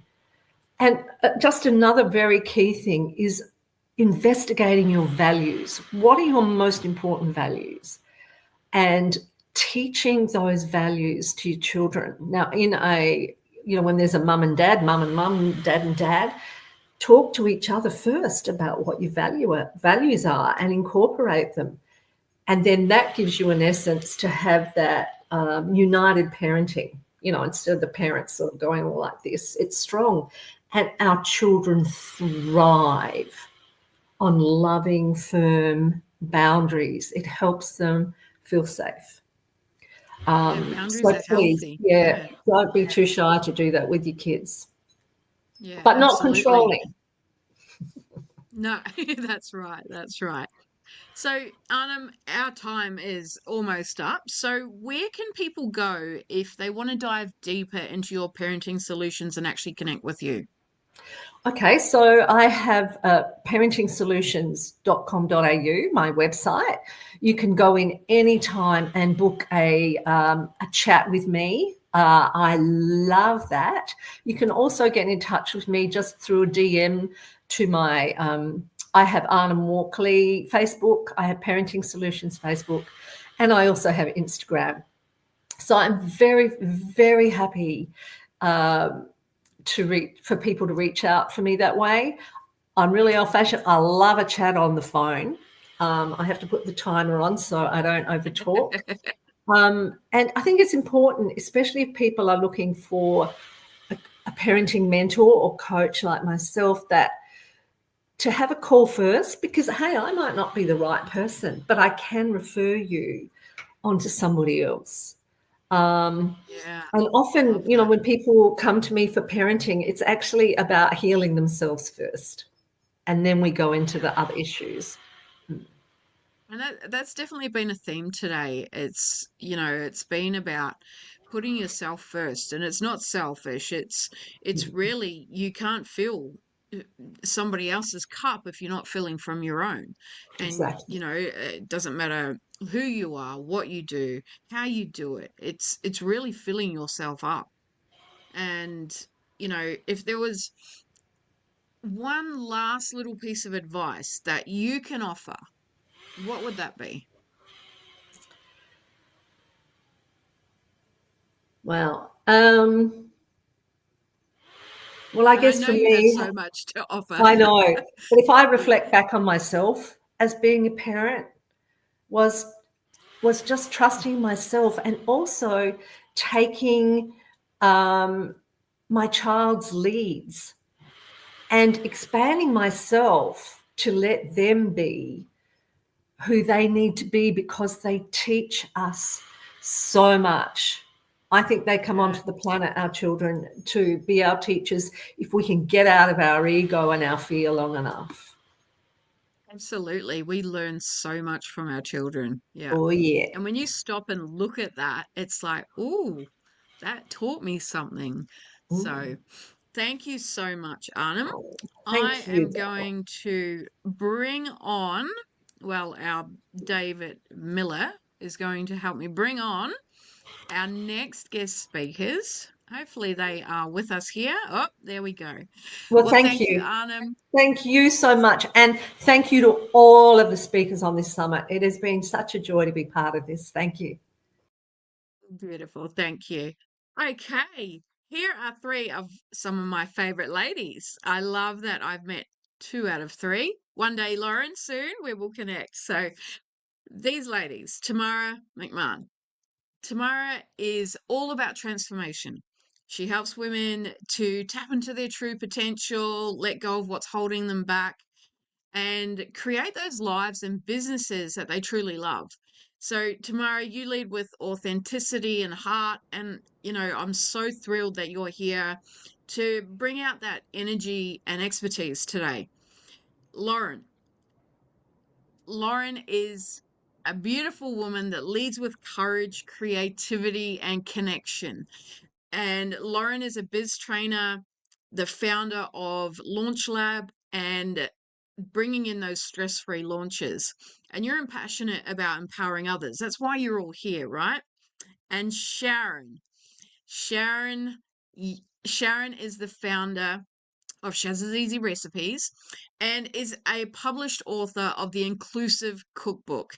Now, this cookbook is all about that mission to actually share the message of being able to create simple, accessible recipes with her picture-based cookbook that brings people together around the table, no matter who you are, no matter if you've got learning difficulties or anything, right? So welcome, ladies.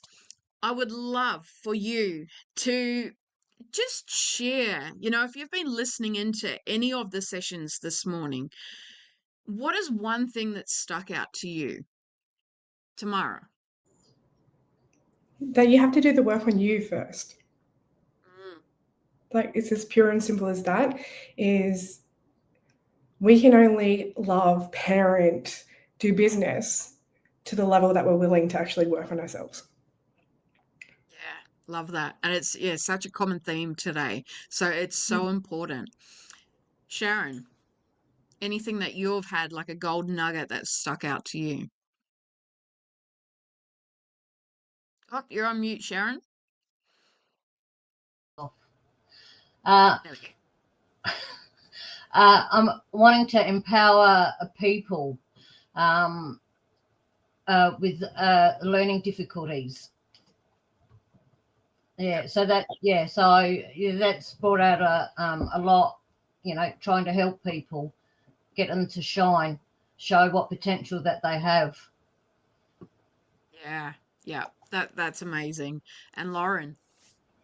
Do you know what? It was actually just Arnhem's then, because my kids are now 14 and 16. So when she was talking about, that relationship with them and just be a tiger on the ground and just play with them, part of me is kind of like, oh my gosh, I'm about to miss all of that. Mine are, I took my daughter driving this morning. She drove to work. So it just put that back into the forefront of my mind, is still be a mum and still play with your kids. Yeah, absolutely. So what's one of the most defining moments that shaped you to who you are today and why you do what you do? Tomorrow. I'm going to share a little story. So I have recently moved to Queensland, Australia, which is super fun. And I got here and I noticed I have a 7-year-old daughter that I was very disconnected to. So I had my work life and I had my mum life. And I created a collaboration between the two. And I now run mother and daughter circles. So those circles are really sacred. It's where women and their daughters can really come together in a safe place to connect intentionally. So the catalyst for that was realizing that I had 2 different hats that I was wearing, and I can combine the 2. Yeah. And you know what? I wish you were closer. That's one thing that I wish, because, I think as a mother, we do lose that connection, and, you clash as a mother and daughter at times. And that's a big thing, is creating that connection. So, Yeah. Lauren, what's one of the most defining moments that sort of shaped you into why you're doing what you're doing? Yeah, it's a really good question. And I was just thinking, I'm going to come at it from a business point of view, because that's what I do as a business trainer. And for all of those that are working for other people at the moment that maybe want to be their own boss, or their own, a leader themselves, I remember a moment where I was, let's just call it what it is, hating on my said leader when I was working for someone then. A little bit of a story behind that was, it was kind of when I fell pregnant. This wouldn't happen anymore, but I was a manager that got demoted because I was pregnant. And no offense to the men in the room, but they were worried about me driving to jobs because I was pregnant. And fortunately, that can't happen today. And it was then, while I was hating on them, that I realized, when I am eventually a boss, a leader, I now know how to treat people. And you can become that leader that you always wished you had. Yeah, that's a big thing, right? In so many different businesses, or, sports, or anything, right? It's becoming that leader that you wish you had if you haven't had that support at all. So I love that you've brought that up. Sharon, what I'd love for you to share a little bit of your story and what empowered you to create the inclusive cookbook. Well, what made me create the cookbook was I have family members that don't know how to read. So I ended up coming up with the idea. I'd given up work and was caring for my mum full time, and the thought just come into my head about picture-based. And then my son, he decided, well, how about introducing colour-coded measuring cups? And that's how it all started. So, and it's been a long journey. So, yeah, it's been fantastic. So that's how I. That's incredible. Yeah.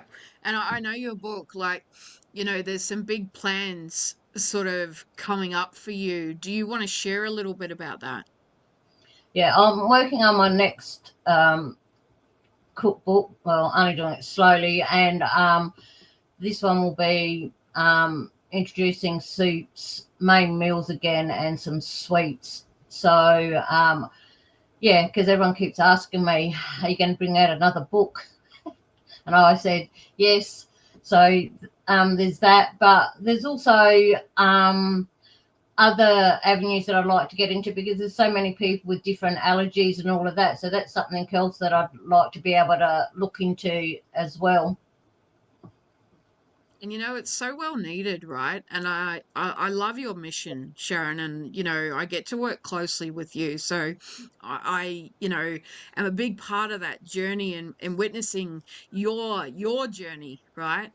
And it's an absolute blessing, like, to have seen you grow, from meeting you a few years ago to where you are today, and the exciting plans that you've got for the future, and empowering so many more people. I love that it's inclusive, because it makes everyone feel seen and heard and understood.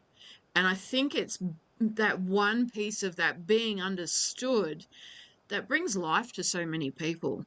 It puts that smile on their face. It puts just that whole different dimension of life, right? So I'd love to know, you know, tomorrow, what's a system or habit or ritual that actually helps you consistently show up as your best self? I think it's a question. And the question that I consistently ask myself is, what else is possible here? So what actually changed my life was realizing that I had control over my perception. Okay. And we all know that there's lots of different ways to view one thing. And that view that we have has been shaped by everything we've been through in life, society, parents, the way we were raised. And the moment I realized that I could shift my perception with that one question, what else is possible here? It really brought me back into my body and helped me see different points of view.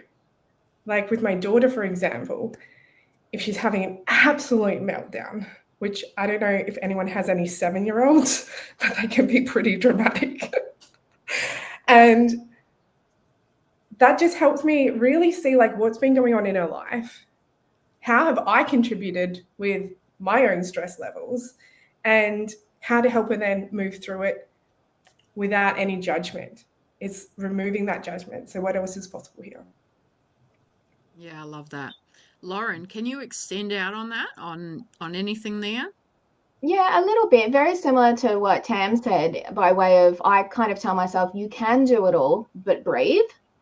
And my life is no more chaotic than any of yours. I'm sure we all have the chaos that goes on, especially running businesses, motherhood. And what really changed for me was I wasn't breathing. I forgot that for so long. And I was just doing the doing. And that led to anxiety. That led to me being diagnosed 8 years ago with clinical depression. That led to all of that mental health issues. And what I do now is I really set my morning up right. I wake up earlier than the kids. I now have a puppy that's waking me up at 5 a.m. Tiny bit too early, but we know what that's like. And I will write my affirmations. I will write my gratitude statement, 5 gratitude statements. I kind of like to live in the wish fulfilled as well. And I really just go out and I breathe. And I just remember, you can do it all, but breathe. What a powerful reminder.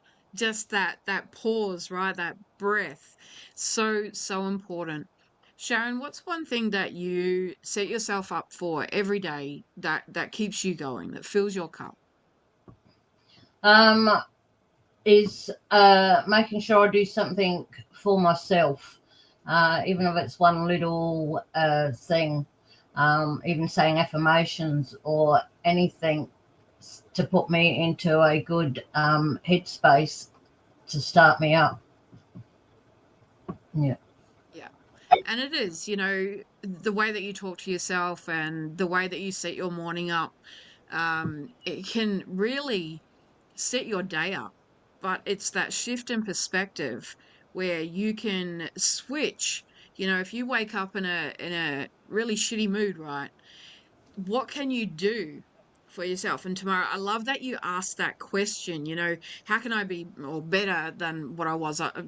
You know, that I know that's not the right question, but asking yourself a question, what can I do to shift this? What You else know, is possible and here? Yeah. yeah, absolutely. Yep. So look, I'm not sure where we are with time. I'm too busy talking, but what's one message that you want everyone watching this summit to walk away with today, tomorrow? 5 minutes. When you understand how your brain works, you can start to manipulate it for the positive. And that really changed my life when I understood that the way I was thinking wasn't just the way everyone was thinking, and that I could actually manipulate it and hack it and create the life I really wanted with just simple hacks like, yes, meditation, affirmation, breath work. It's a collaboration of all of it. And it's not just about the learning, it's the embodiment. So there's always 2 steps. The first step is to gain the knowledge. The second step is to apply it, because knowledge without action doesn't lead you anywhere. Yeah, that's a powerful little reminder, isn't it? Lauren. Probably as far as leadership goes, I just want people to understand it's an honor to be a leader. It is something that either people have got you there, and it doesn't matter if it's in a sporting team, in a business, maybe you own the business, you work for someone else, at school, whatever it is, you've got there by either people voting you there or you've worked your ass off to get there. And it is an absolute honor and a privilege to be a leader. And the other thing is, there's one thing that people say that kind of drives me mad, and it's, you're a born leader. And I just want people to know that you're not born a leader.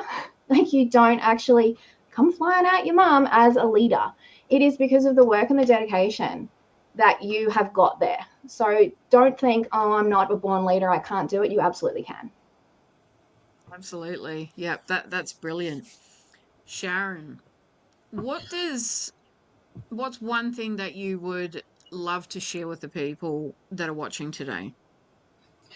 I want to be able to empower as many people with learning difficulties as possible to be able to learn how to cook and have the possibilities to show them something different, and have independence, so that they can grow and they can create and they can show people that they are able to cook with the tools that I've got with my inclusive cookbook and the measuring cups. I want to be able to empower and spread that, and also showing my grandkids what's possible, what they can do, and how they can change the world.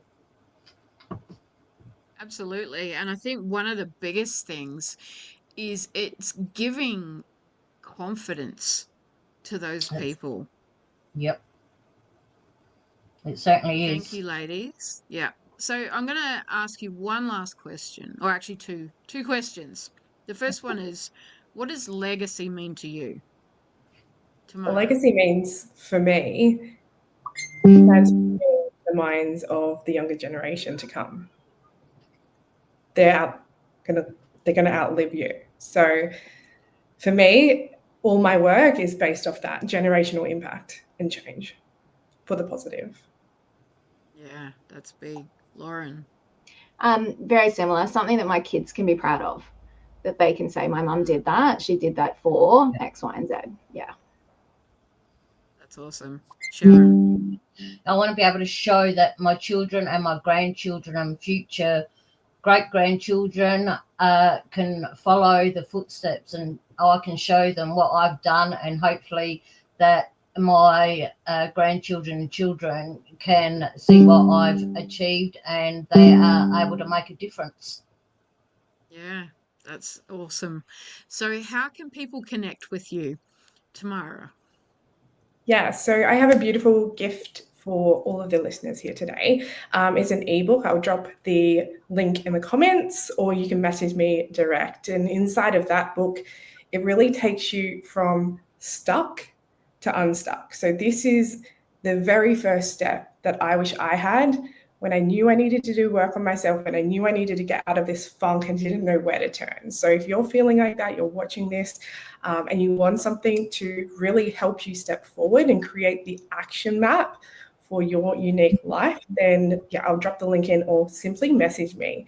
And I'm also gifting everyone a free hypnosis. So like we spoke about today and through the whole summit, it's about coming back to you and realizing that you can breathe, that you can be centered, and that you're super whole and powerful just as you are. So if you're wanting that hypnosis, just send me a message and I will directly pop it in your inbox. This isn't available to everyone. This is only based off requests. So thank you so much for having me, Jade, and everyone on this call and this summit has been absolutely phenomenal, and I can't wait to give back. Oh, thank you, Tamara. And yeah, what a beautiful gift for everyone that's on this call today, and the repeat. Anyone in this Hero Makers community, is eligible for that, right? So, Lauren, how can people contact you? Yep, so very simple. Lauren Crop on Facebook, or on Instagram, I'm at Be Your Strength. What I've actually done is I've put some of my business tools on the links in the bio on both of them, completely free for anyone in business. Wide range of things. Plus, I've also dropped the price down for the next 48 hours for my launch lab, which is if you are launching a product or a service at all. I've dropped it down by $200. So that's on there if anyone wanted to grab that. And yeah, just reach out to me, ask any questions that you may need. Thanks so much for having me, guys. This has been a great morning. So welcome, and what an offer. That's amazing. And I know you've extended that, so that's really beautiful. Thank you. Sharon, how do people connect with you, and what's on offer for you now? People can contact me on Facebook or Instagram at Shaz's Easy Recipes. So yeah, that's how they And if they want to get hold of your book? Yeah, on Facebook, or Shaz's Easy Recipes .au. Beautiful. Well, thank you so much, ladies, for spending your time, for being here today, and sharing your wisdom with everyone. Please, let's welcome back Sarah, Dave, and Jeff. What a day we have had. Dave's got the board. I've got the board. It's all good. We're here. Let's rock and roll. Putting people on, What taking an people back off. incredible I don't know. panel of people today. Oh man, this whole conversation today has just been phenomenal. Yeah. Proud Papa Bear moments, really. When we sat down together as a team and we said, okay, what does the future look like? Because I felt like we had evolved, right? I felt like we had outgrown our shoes, if you will. We needed to put new shoes on. And so this whole conversation around, this Hero Makers community that we had like 3 months ago, and then to implement what we've done to today, and then officially launch. This is essentially our official launch for the Hero Makers community. We are here, loud and proud, and it's just been an amazing journey. And I acknowledge each and every one of you for facilitating what you brought for today, but not just for today, like what led here to this moment. This is such a huge milestone moment. I said in our little community chat there with all of our speakers, I really feel like we've birthed something today. And this is that next level up conversation. And the through line that I personally saw from today's conversation was how important it is to do that self-mastery, that self-emotional intelligence space, so we can become self-aware on our strengths and our weaknesses. But I love what Sue said. I love what Alexander said. I loved what Joy said. I love what that beautiful panel just said as well. If I had to give it one through line, it was how we can, as leaders, especially as parents, learn to regulate our emotions.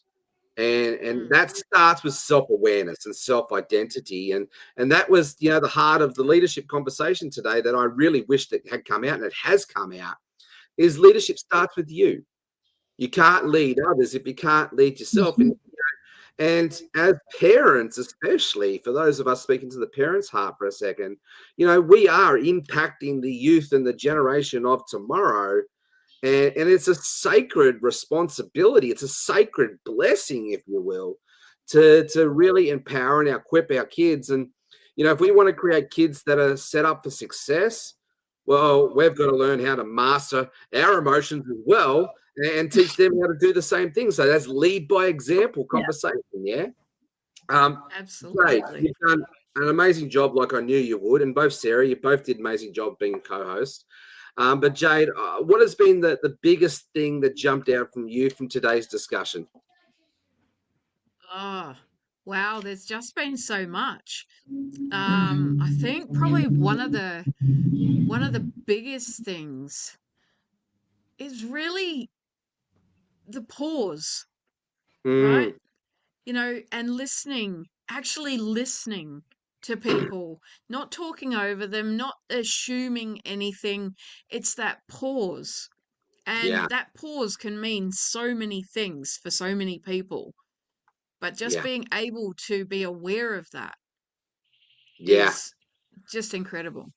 Powerful. And I reflected as you say that, going back to Sue Spence's conversation and talking about our, emotional regulation and our energy in that space. And there's some other powerful conversations that really tied that in together today. But, having that space as a leader to interrupt the pattern, to, set the tone and change the vibration, like that's what it really is, right? It's about how can we raise the vibration and come back out of that logical space, not that emotional space.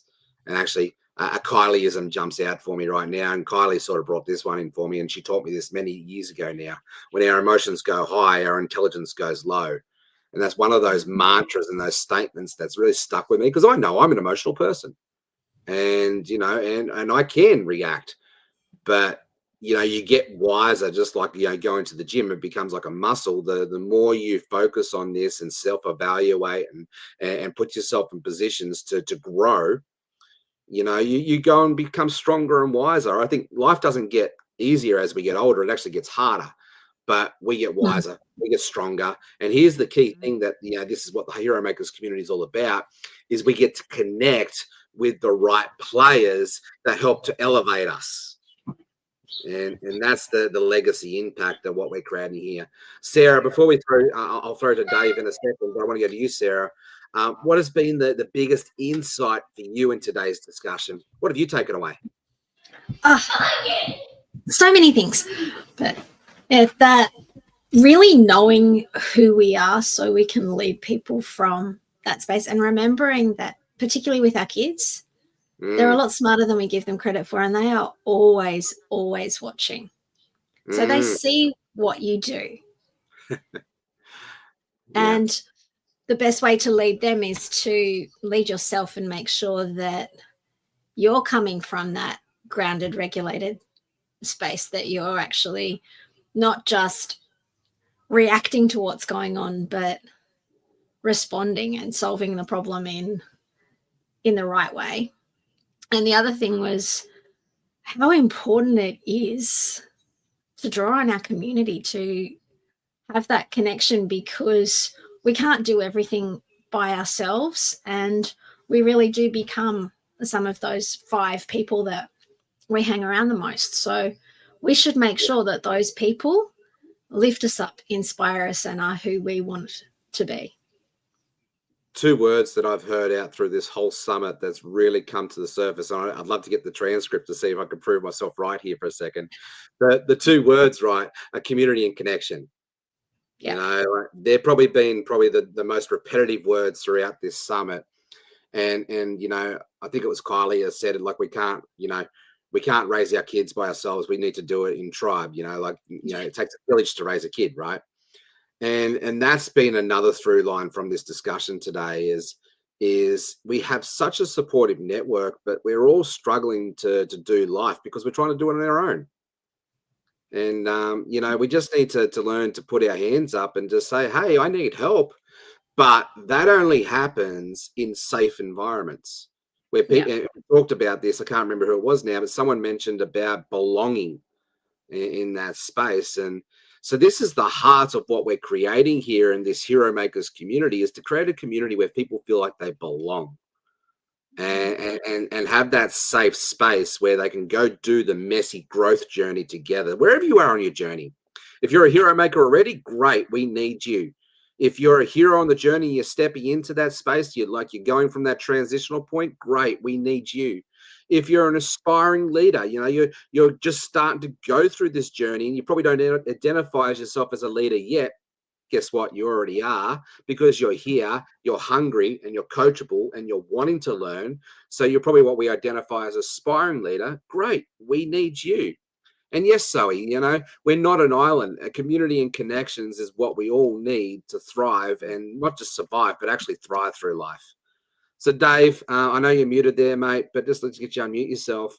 I'd love to hear what you had to share, mate, because I know doing the tech, you know, that role that you've played for today, it's one of the best places to learn and be a student and just write down lots of notes.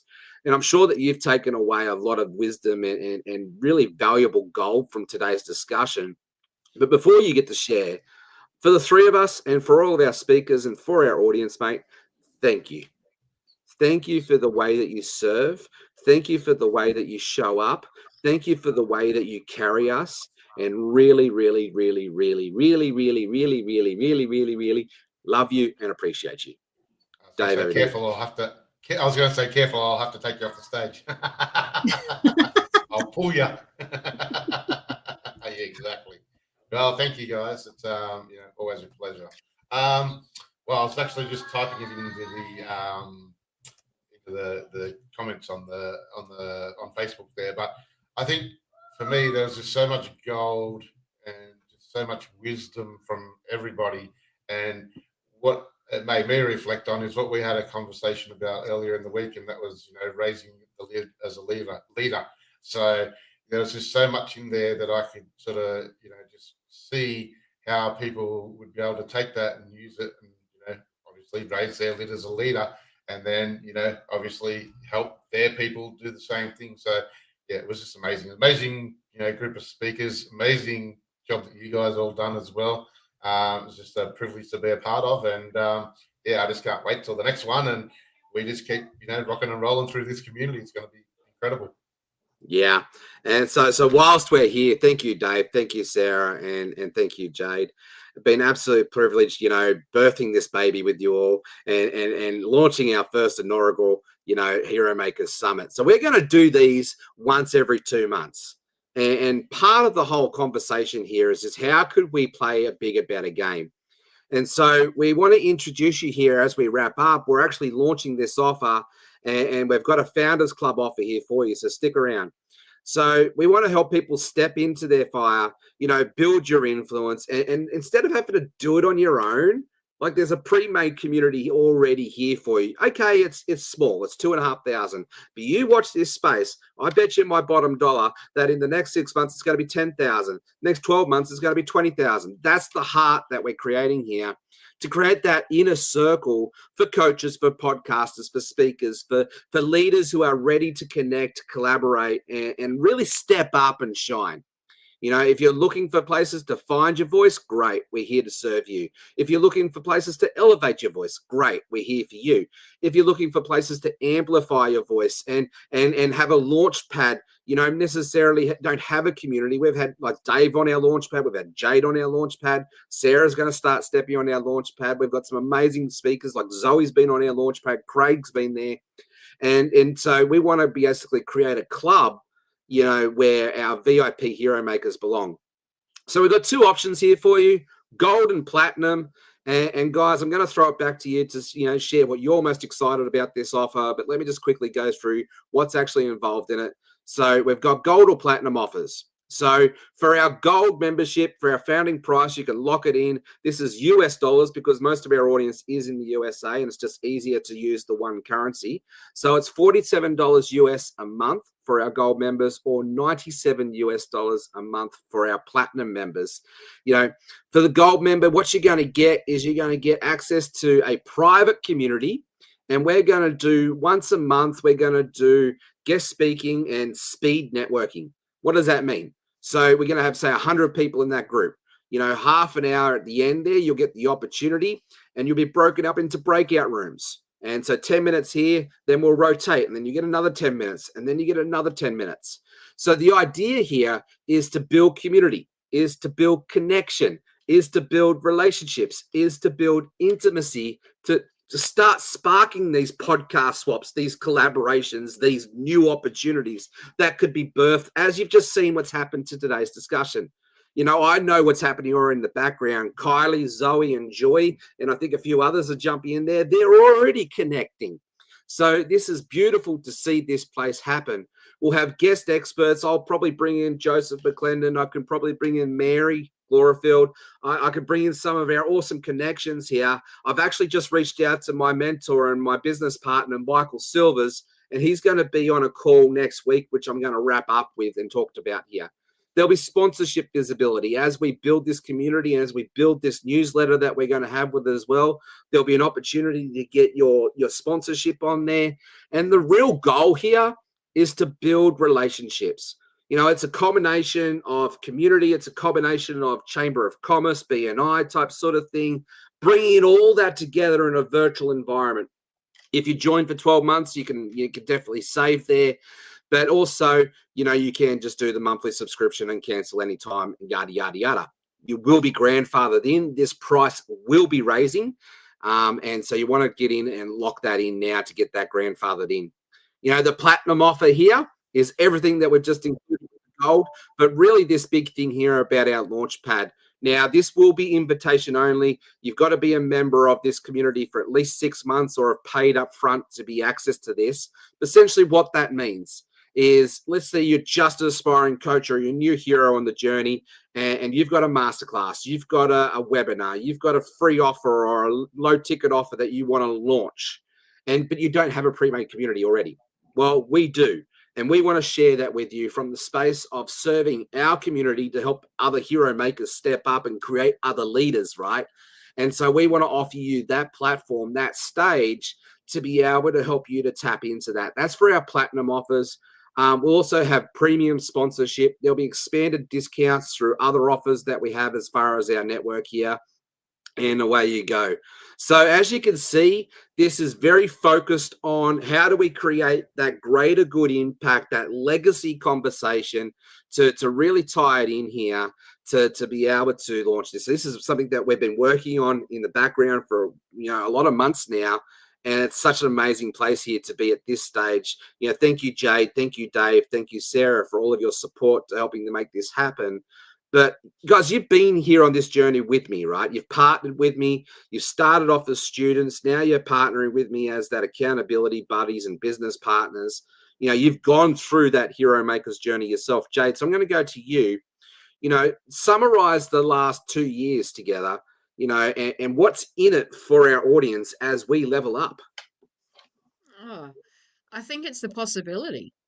Mm. Never underestimate yourself. Like if you had have asked me when I first met you, Jeff, that I was going to be sitting here with you, hosting or co-hosting a panel, sorry, Right. a summit.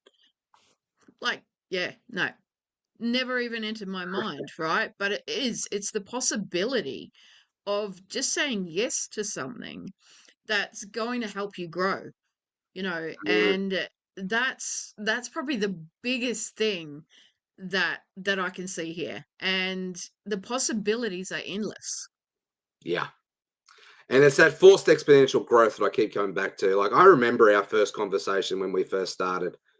It was a very emotional ride, and I'm going to be really raw and real here for a second, if that's okay. I think this is really brilliant for people to know where Jade come from when we first met. You know, she was on a journey. She was a partner with Amanda McCloy and Coach Success. And, you know, she really wanted to work with me in the AI space, but was struggling to make the financial commitment. And so we worked it out. We worked a payment plan. But what I saw in Jade is I saw something that was just hungry. Yeah, and Kylie said, just say yes. So it wasn't about the transactional conversation. It was about the impact.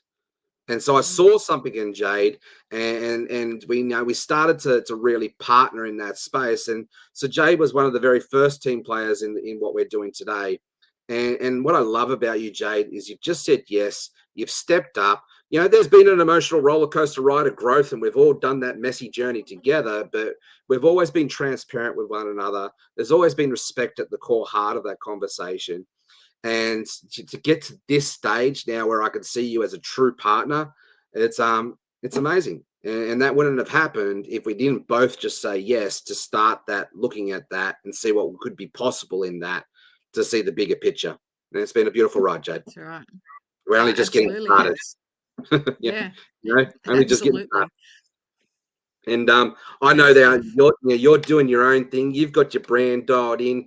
You've got more clients than you can keep up with.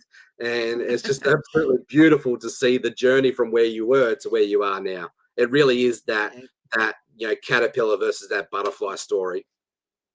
Absolutely. Yeah. And there's just so much more to come.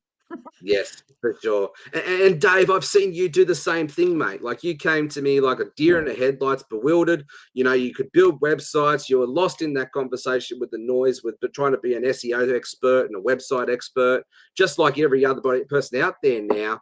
But you said yes to jump in, and you actually engaged me to be your one-on-one mentor there to start with, and that's how our journey started. And then, you know, as we did this thing together, we did this thing called life together. And now, mate, I see you as a brother in my family, actually probably one of my closest friends. I'm actually getting quite emotional right now. It's been just such a heartwarming experience. Dave actually joined our online church. He was one of the first in our online church to get baptized. And so we've done life together in every way that you can think of, mate. And to be here at this pinnacle with you right now, oh, my heart's just full of so much joy and love. And I really appreciate everything you have to offer, in the way that you serve, in the way that you just say yes, and the way that you just, like, I'm lost for words, mate. What have you gotten through? That would be a first. What have you gotten out of this journey? Mate, so much. Well, you know, like you said, started like a deer in headlights. Thought I knew a bit about AI. Realized I didn't know, jack shit, basically. You know, met some amazing people in the community, and other than yourself, and working with you along this journey, there's a beautiful woman that's sitting, directly below you on my screen with blonde hair. I'm not quite sure where she's sitting on your screen, but if it wasn't for her support as well, and there's another lovely lady on the other side with longer, darker hair, who's also had lots to do with where I've come in my journey. It's been amazing, and I've learned so much, I've grown so much. I've just been able to be lucky enough to be in the right spots at the right time, with you in what's going on at the moment, and form that brotherhood, I suppose. And yes, you are like family, and doing life together, and it's been a crazy ride, from where I was at Christmas time to where I am emotionally now compared to then. And it's just incredible, and the opportunities, thanks to we started off as the LLD community and now the Hero Makers community. That the people in this community are amazing, and people can just gain so much from being involved in this community. But if you take the next steps and get into our inner circle and those sort of things, well, we've seen what has happened with a lot of the students that have been through some of these things that we offer, and the transformation is just incredible. And we've had to level up too, to really grow in and mature in that space, and it's been a beautiful journey in that space. Guys, we've actually I've gone over time here, and I just wanted to, acknowledge that. So Sarah, we'll come to you. You've been, very much behind the scenes, but now starting to step into that floodlight with us. Yes, I said floodlight, not spotlight. And, being that, helping us to be even brighter shine on that space. I love just partnering with you in this space today. It was such an amazing gift and one of those fond memories that, milestone moments. And, you have partnered with me, you have stepped with me, you have put up with me, and everything else in between. And I absolutely love you and so blessed to be here with you. And I just love you. You're an amazing mum. You're an amazing leader. You're an amazing woman. And it's just such a blessing to see you step up and shine today, go from your transitional journey from burnt out massage therapist to now step into mastering and owning that resilience coach space. Sarah, close us out. You're in tears to my eyes, yeah. Yeah. So Sarah, before I let you close us out, because I want you to close us out here, I do want to just send out a quick invitation to everybody who's here today watching. We're going to host a community connection call on Tuesday the 30th at 12 p.m. Sydney time. We'll make sure that invitation goes out to everybody, as we would love to invite you to come join the speakers and our guests here today.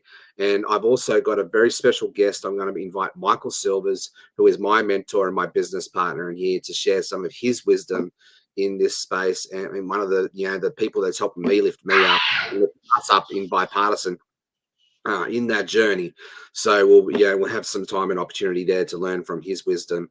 So guys, thank you for all that you've done. Thank you for our amazing speakers. And Sarah, I'm going to let you close us out, because you do have a lot of wisdom when you just get out of your head and get into your heart. What has been the biggest thing that you've seen from this partnership and this journey, and helping us to become the hero makers that we are today? And what do you see for the future? Over to you, Sarah. The spotlight is all. So since you've all come together, you've learned how to lean on each other's strengths. So you're doing more together than the three of you can do by yourselves, and watching that and watching you each go, oh, there's this new thing I need to learn, and just stepping into learning that, or how can we help more people? And I've loved watching the natural evolution of what you guys are doing together, in that you started at that wanting to help and support dads who wanted to get out of the rat race and live that laptop lifestyle, so that they could have that time with their families, because so many were struggling with being disconnected from their families because they were working so much that they were never with them. So you found a way to give people an opportunity to do that. And then it's like, well, hang on, we don't just want to help dads, we want to help lots of people. And now it's how can we help even more people to step into their giftings, to step into their power and shine that out more brightly. And I just love the group that you brought together today. There was so much collective wisdom, and that so many of them have either been part of the Hero Makers journey with you guys for a long time, or they're people that you've gone, they need to be part of this community, so you've brought them in. Yeah, well said. And on that note, from our heart to yours, thank you for blessing us the opportunity to be your guide on this journey. Thank you for being a part of this very first Hero Maker Summit. We're only just getting started. There's more mountains to climb together, but the future is very bright. And we thank you, and we look forward to seeing you next time. Bye for now. Yeah, but y'all down that's like PD hoes rise, and they rise again. From the front line to leading mates and friends. Oh, this is your season, time to take a stand. Hey, hero makers, legends spreading across the land. Yeah, it's your roof from Tassie, bouncing like a kid at a Bunning, sausage sizzle on a Saturday morn. Season 3's lit, laptop lifestyle, dad show, hero makers. Season is born from AI funnels to social selling grit, now it's hero making time. Strap in, this is it, yo. I've hopped Tokyo's back streets, cop the LA glow, bringing yarns from the road, mate. Watch the wisdom flow from the kitchen bench, hustle to the big global stage. We're handing you the keys, now it's time to turn the page. A few heroes rise, and they rise again. From the front line to leading mates and friends. Oh, this is your season, time to take a stand. Hero makers band spreading across the land. I'm the pumped up platypus from Sunny Q, way more bounce than a kid who spotted the ice cream van. You see, two Wizzy dads, mate, bringing boom source seed, helping legends step up, take the driver's seat. We're not just here to yab a raw, spin ya a line. We're handing you the mic so your voice can shine. From Tassie to Tokyo, Goldie to Perth, hero makers worldwide, lifting leaders of worth. Jeff Rule's got the coffee double shot, mate, I'm wide. They platypus at the pool party, still floating our tide. Jeff from barbecues to boardrooms, we bring the yarns and the tools, helping legends lead strong and break all the rules. See heroes rise, then they rise again. From the front line to leading mates and friends. And this is your season, time to take a stand. Hero makers, legends spreading across the land. Grab your brew, your notepad, and your crew. It's the laptop lifestyle dad show. Hero maker season, bringing heroes out of you. Patty the rule, platypus bringing the tricks. Hero makers podcast, your daily boom source fix. Then they rise.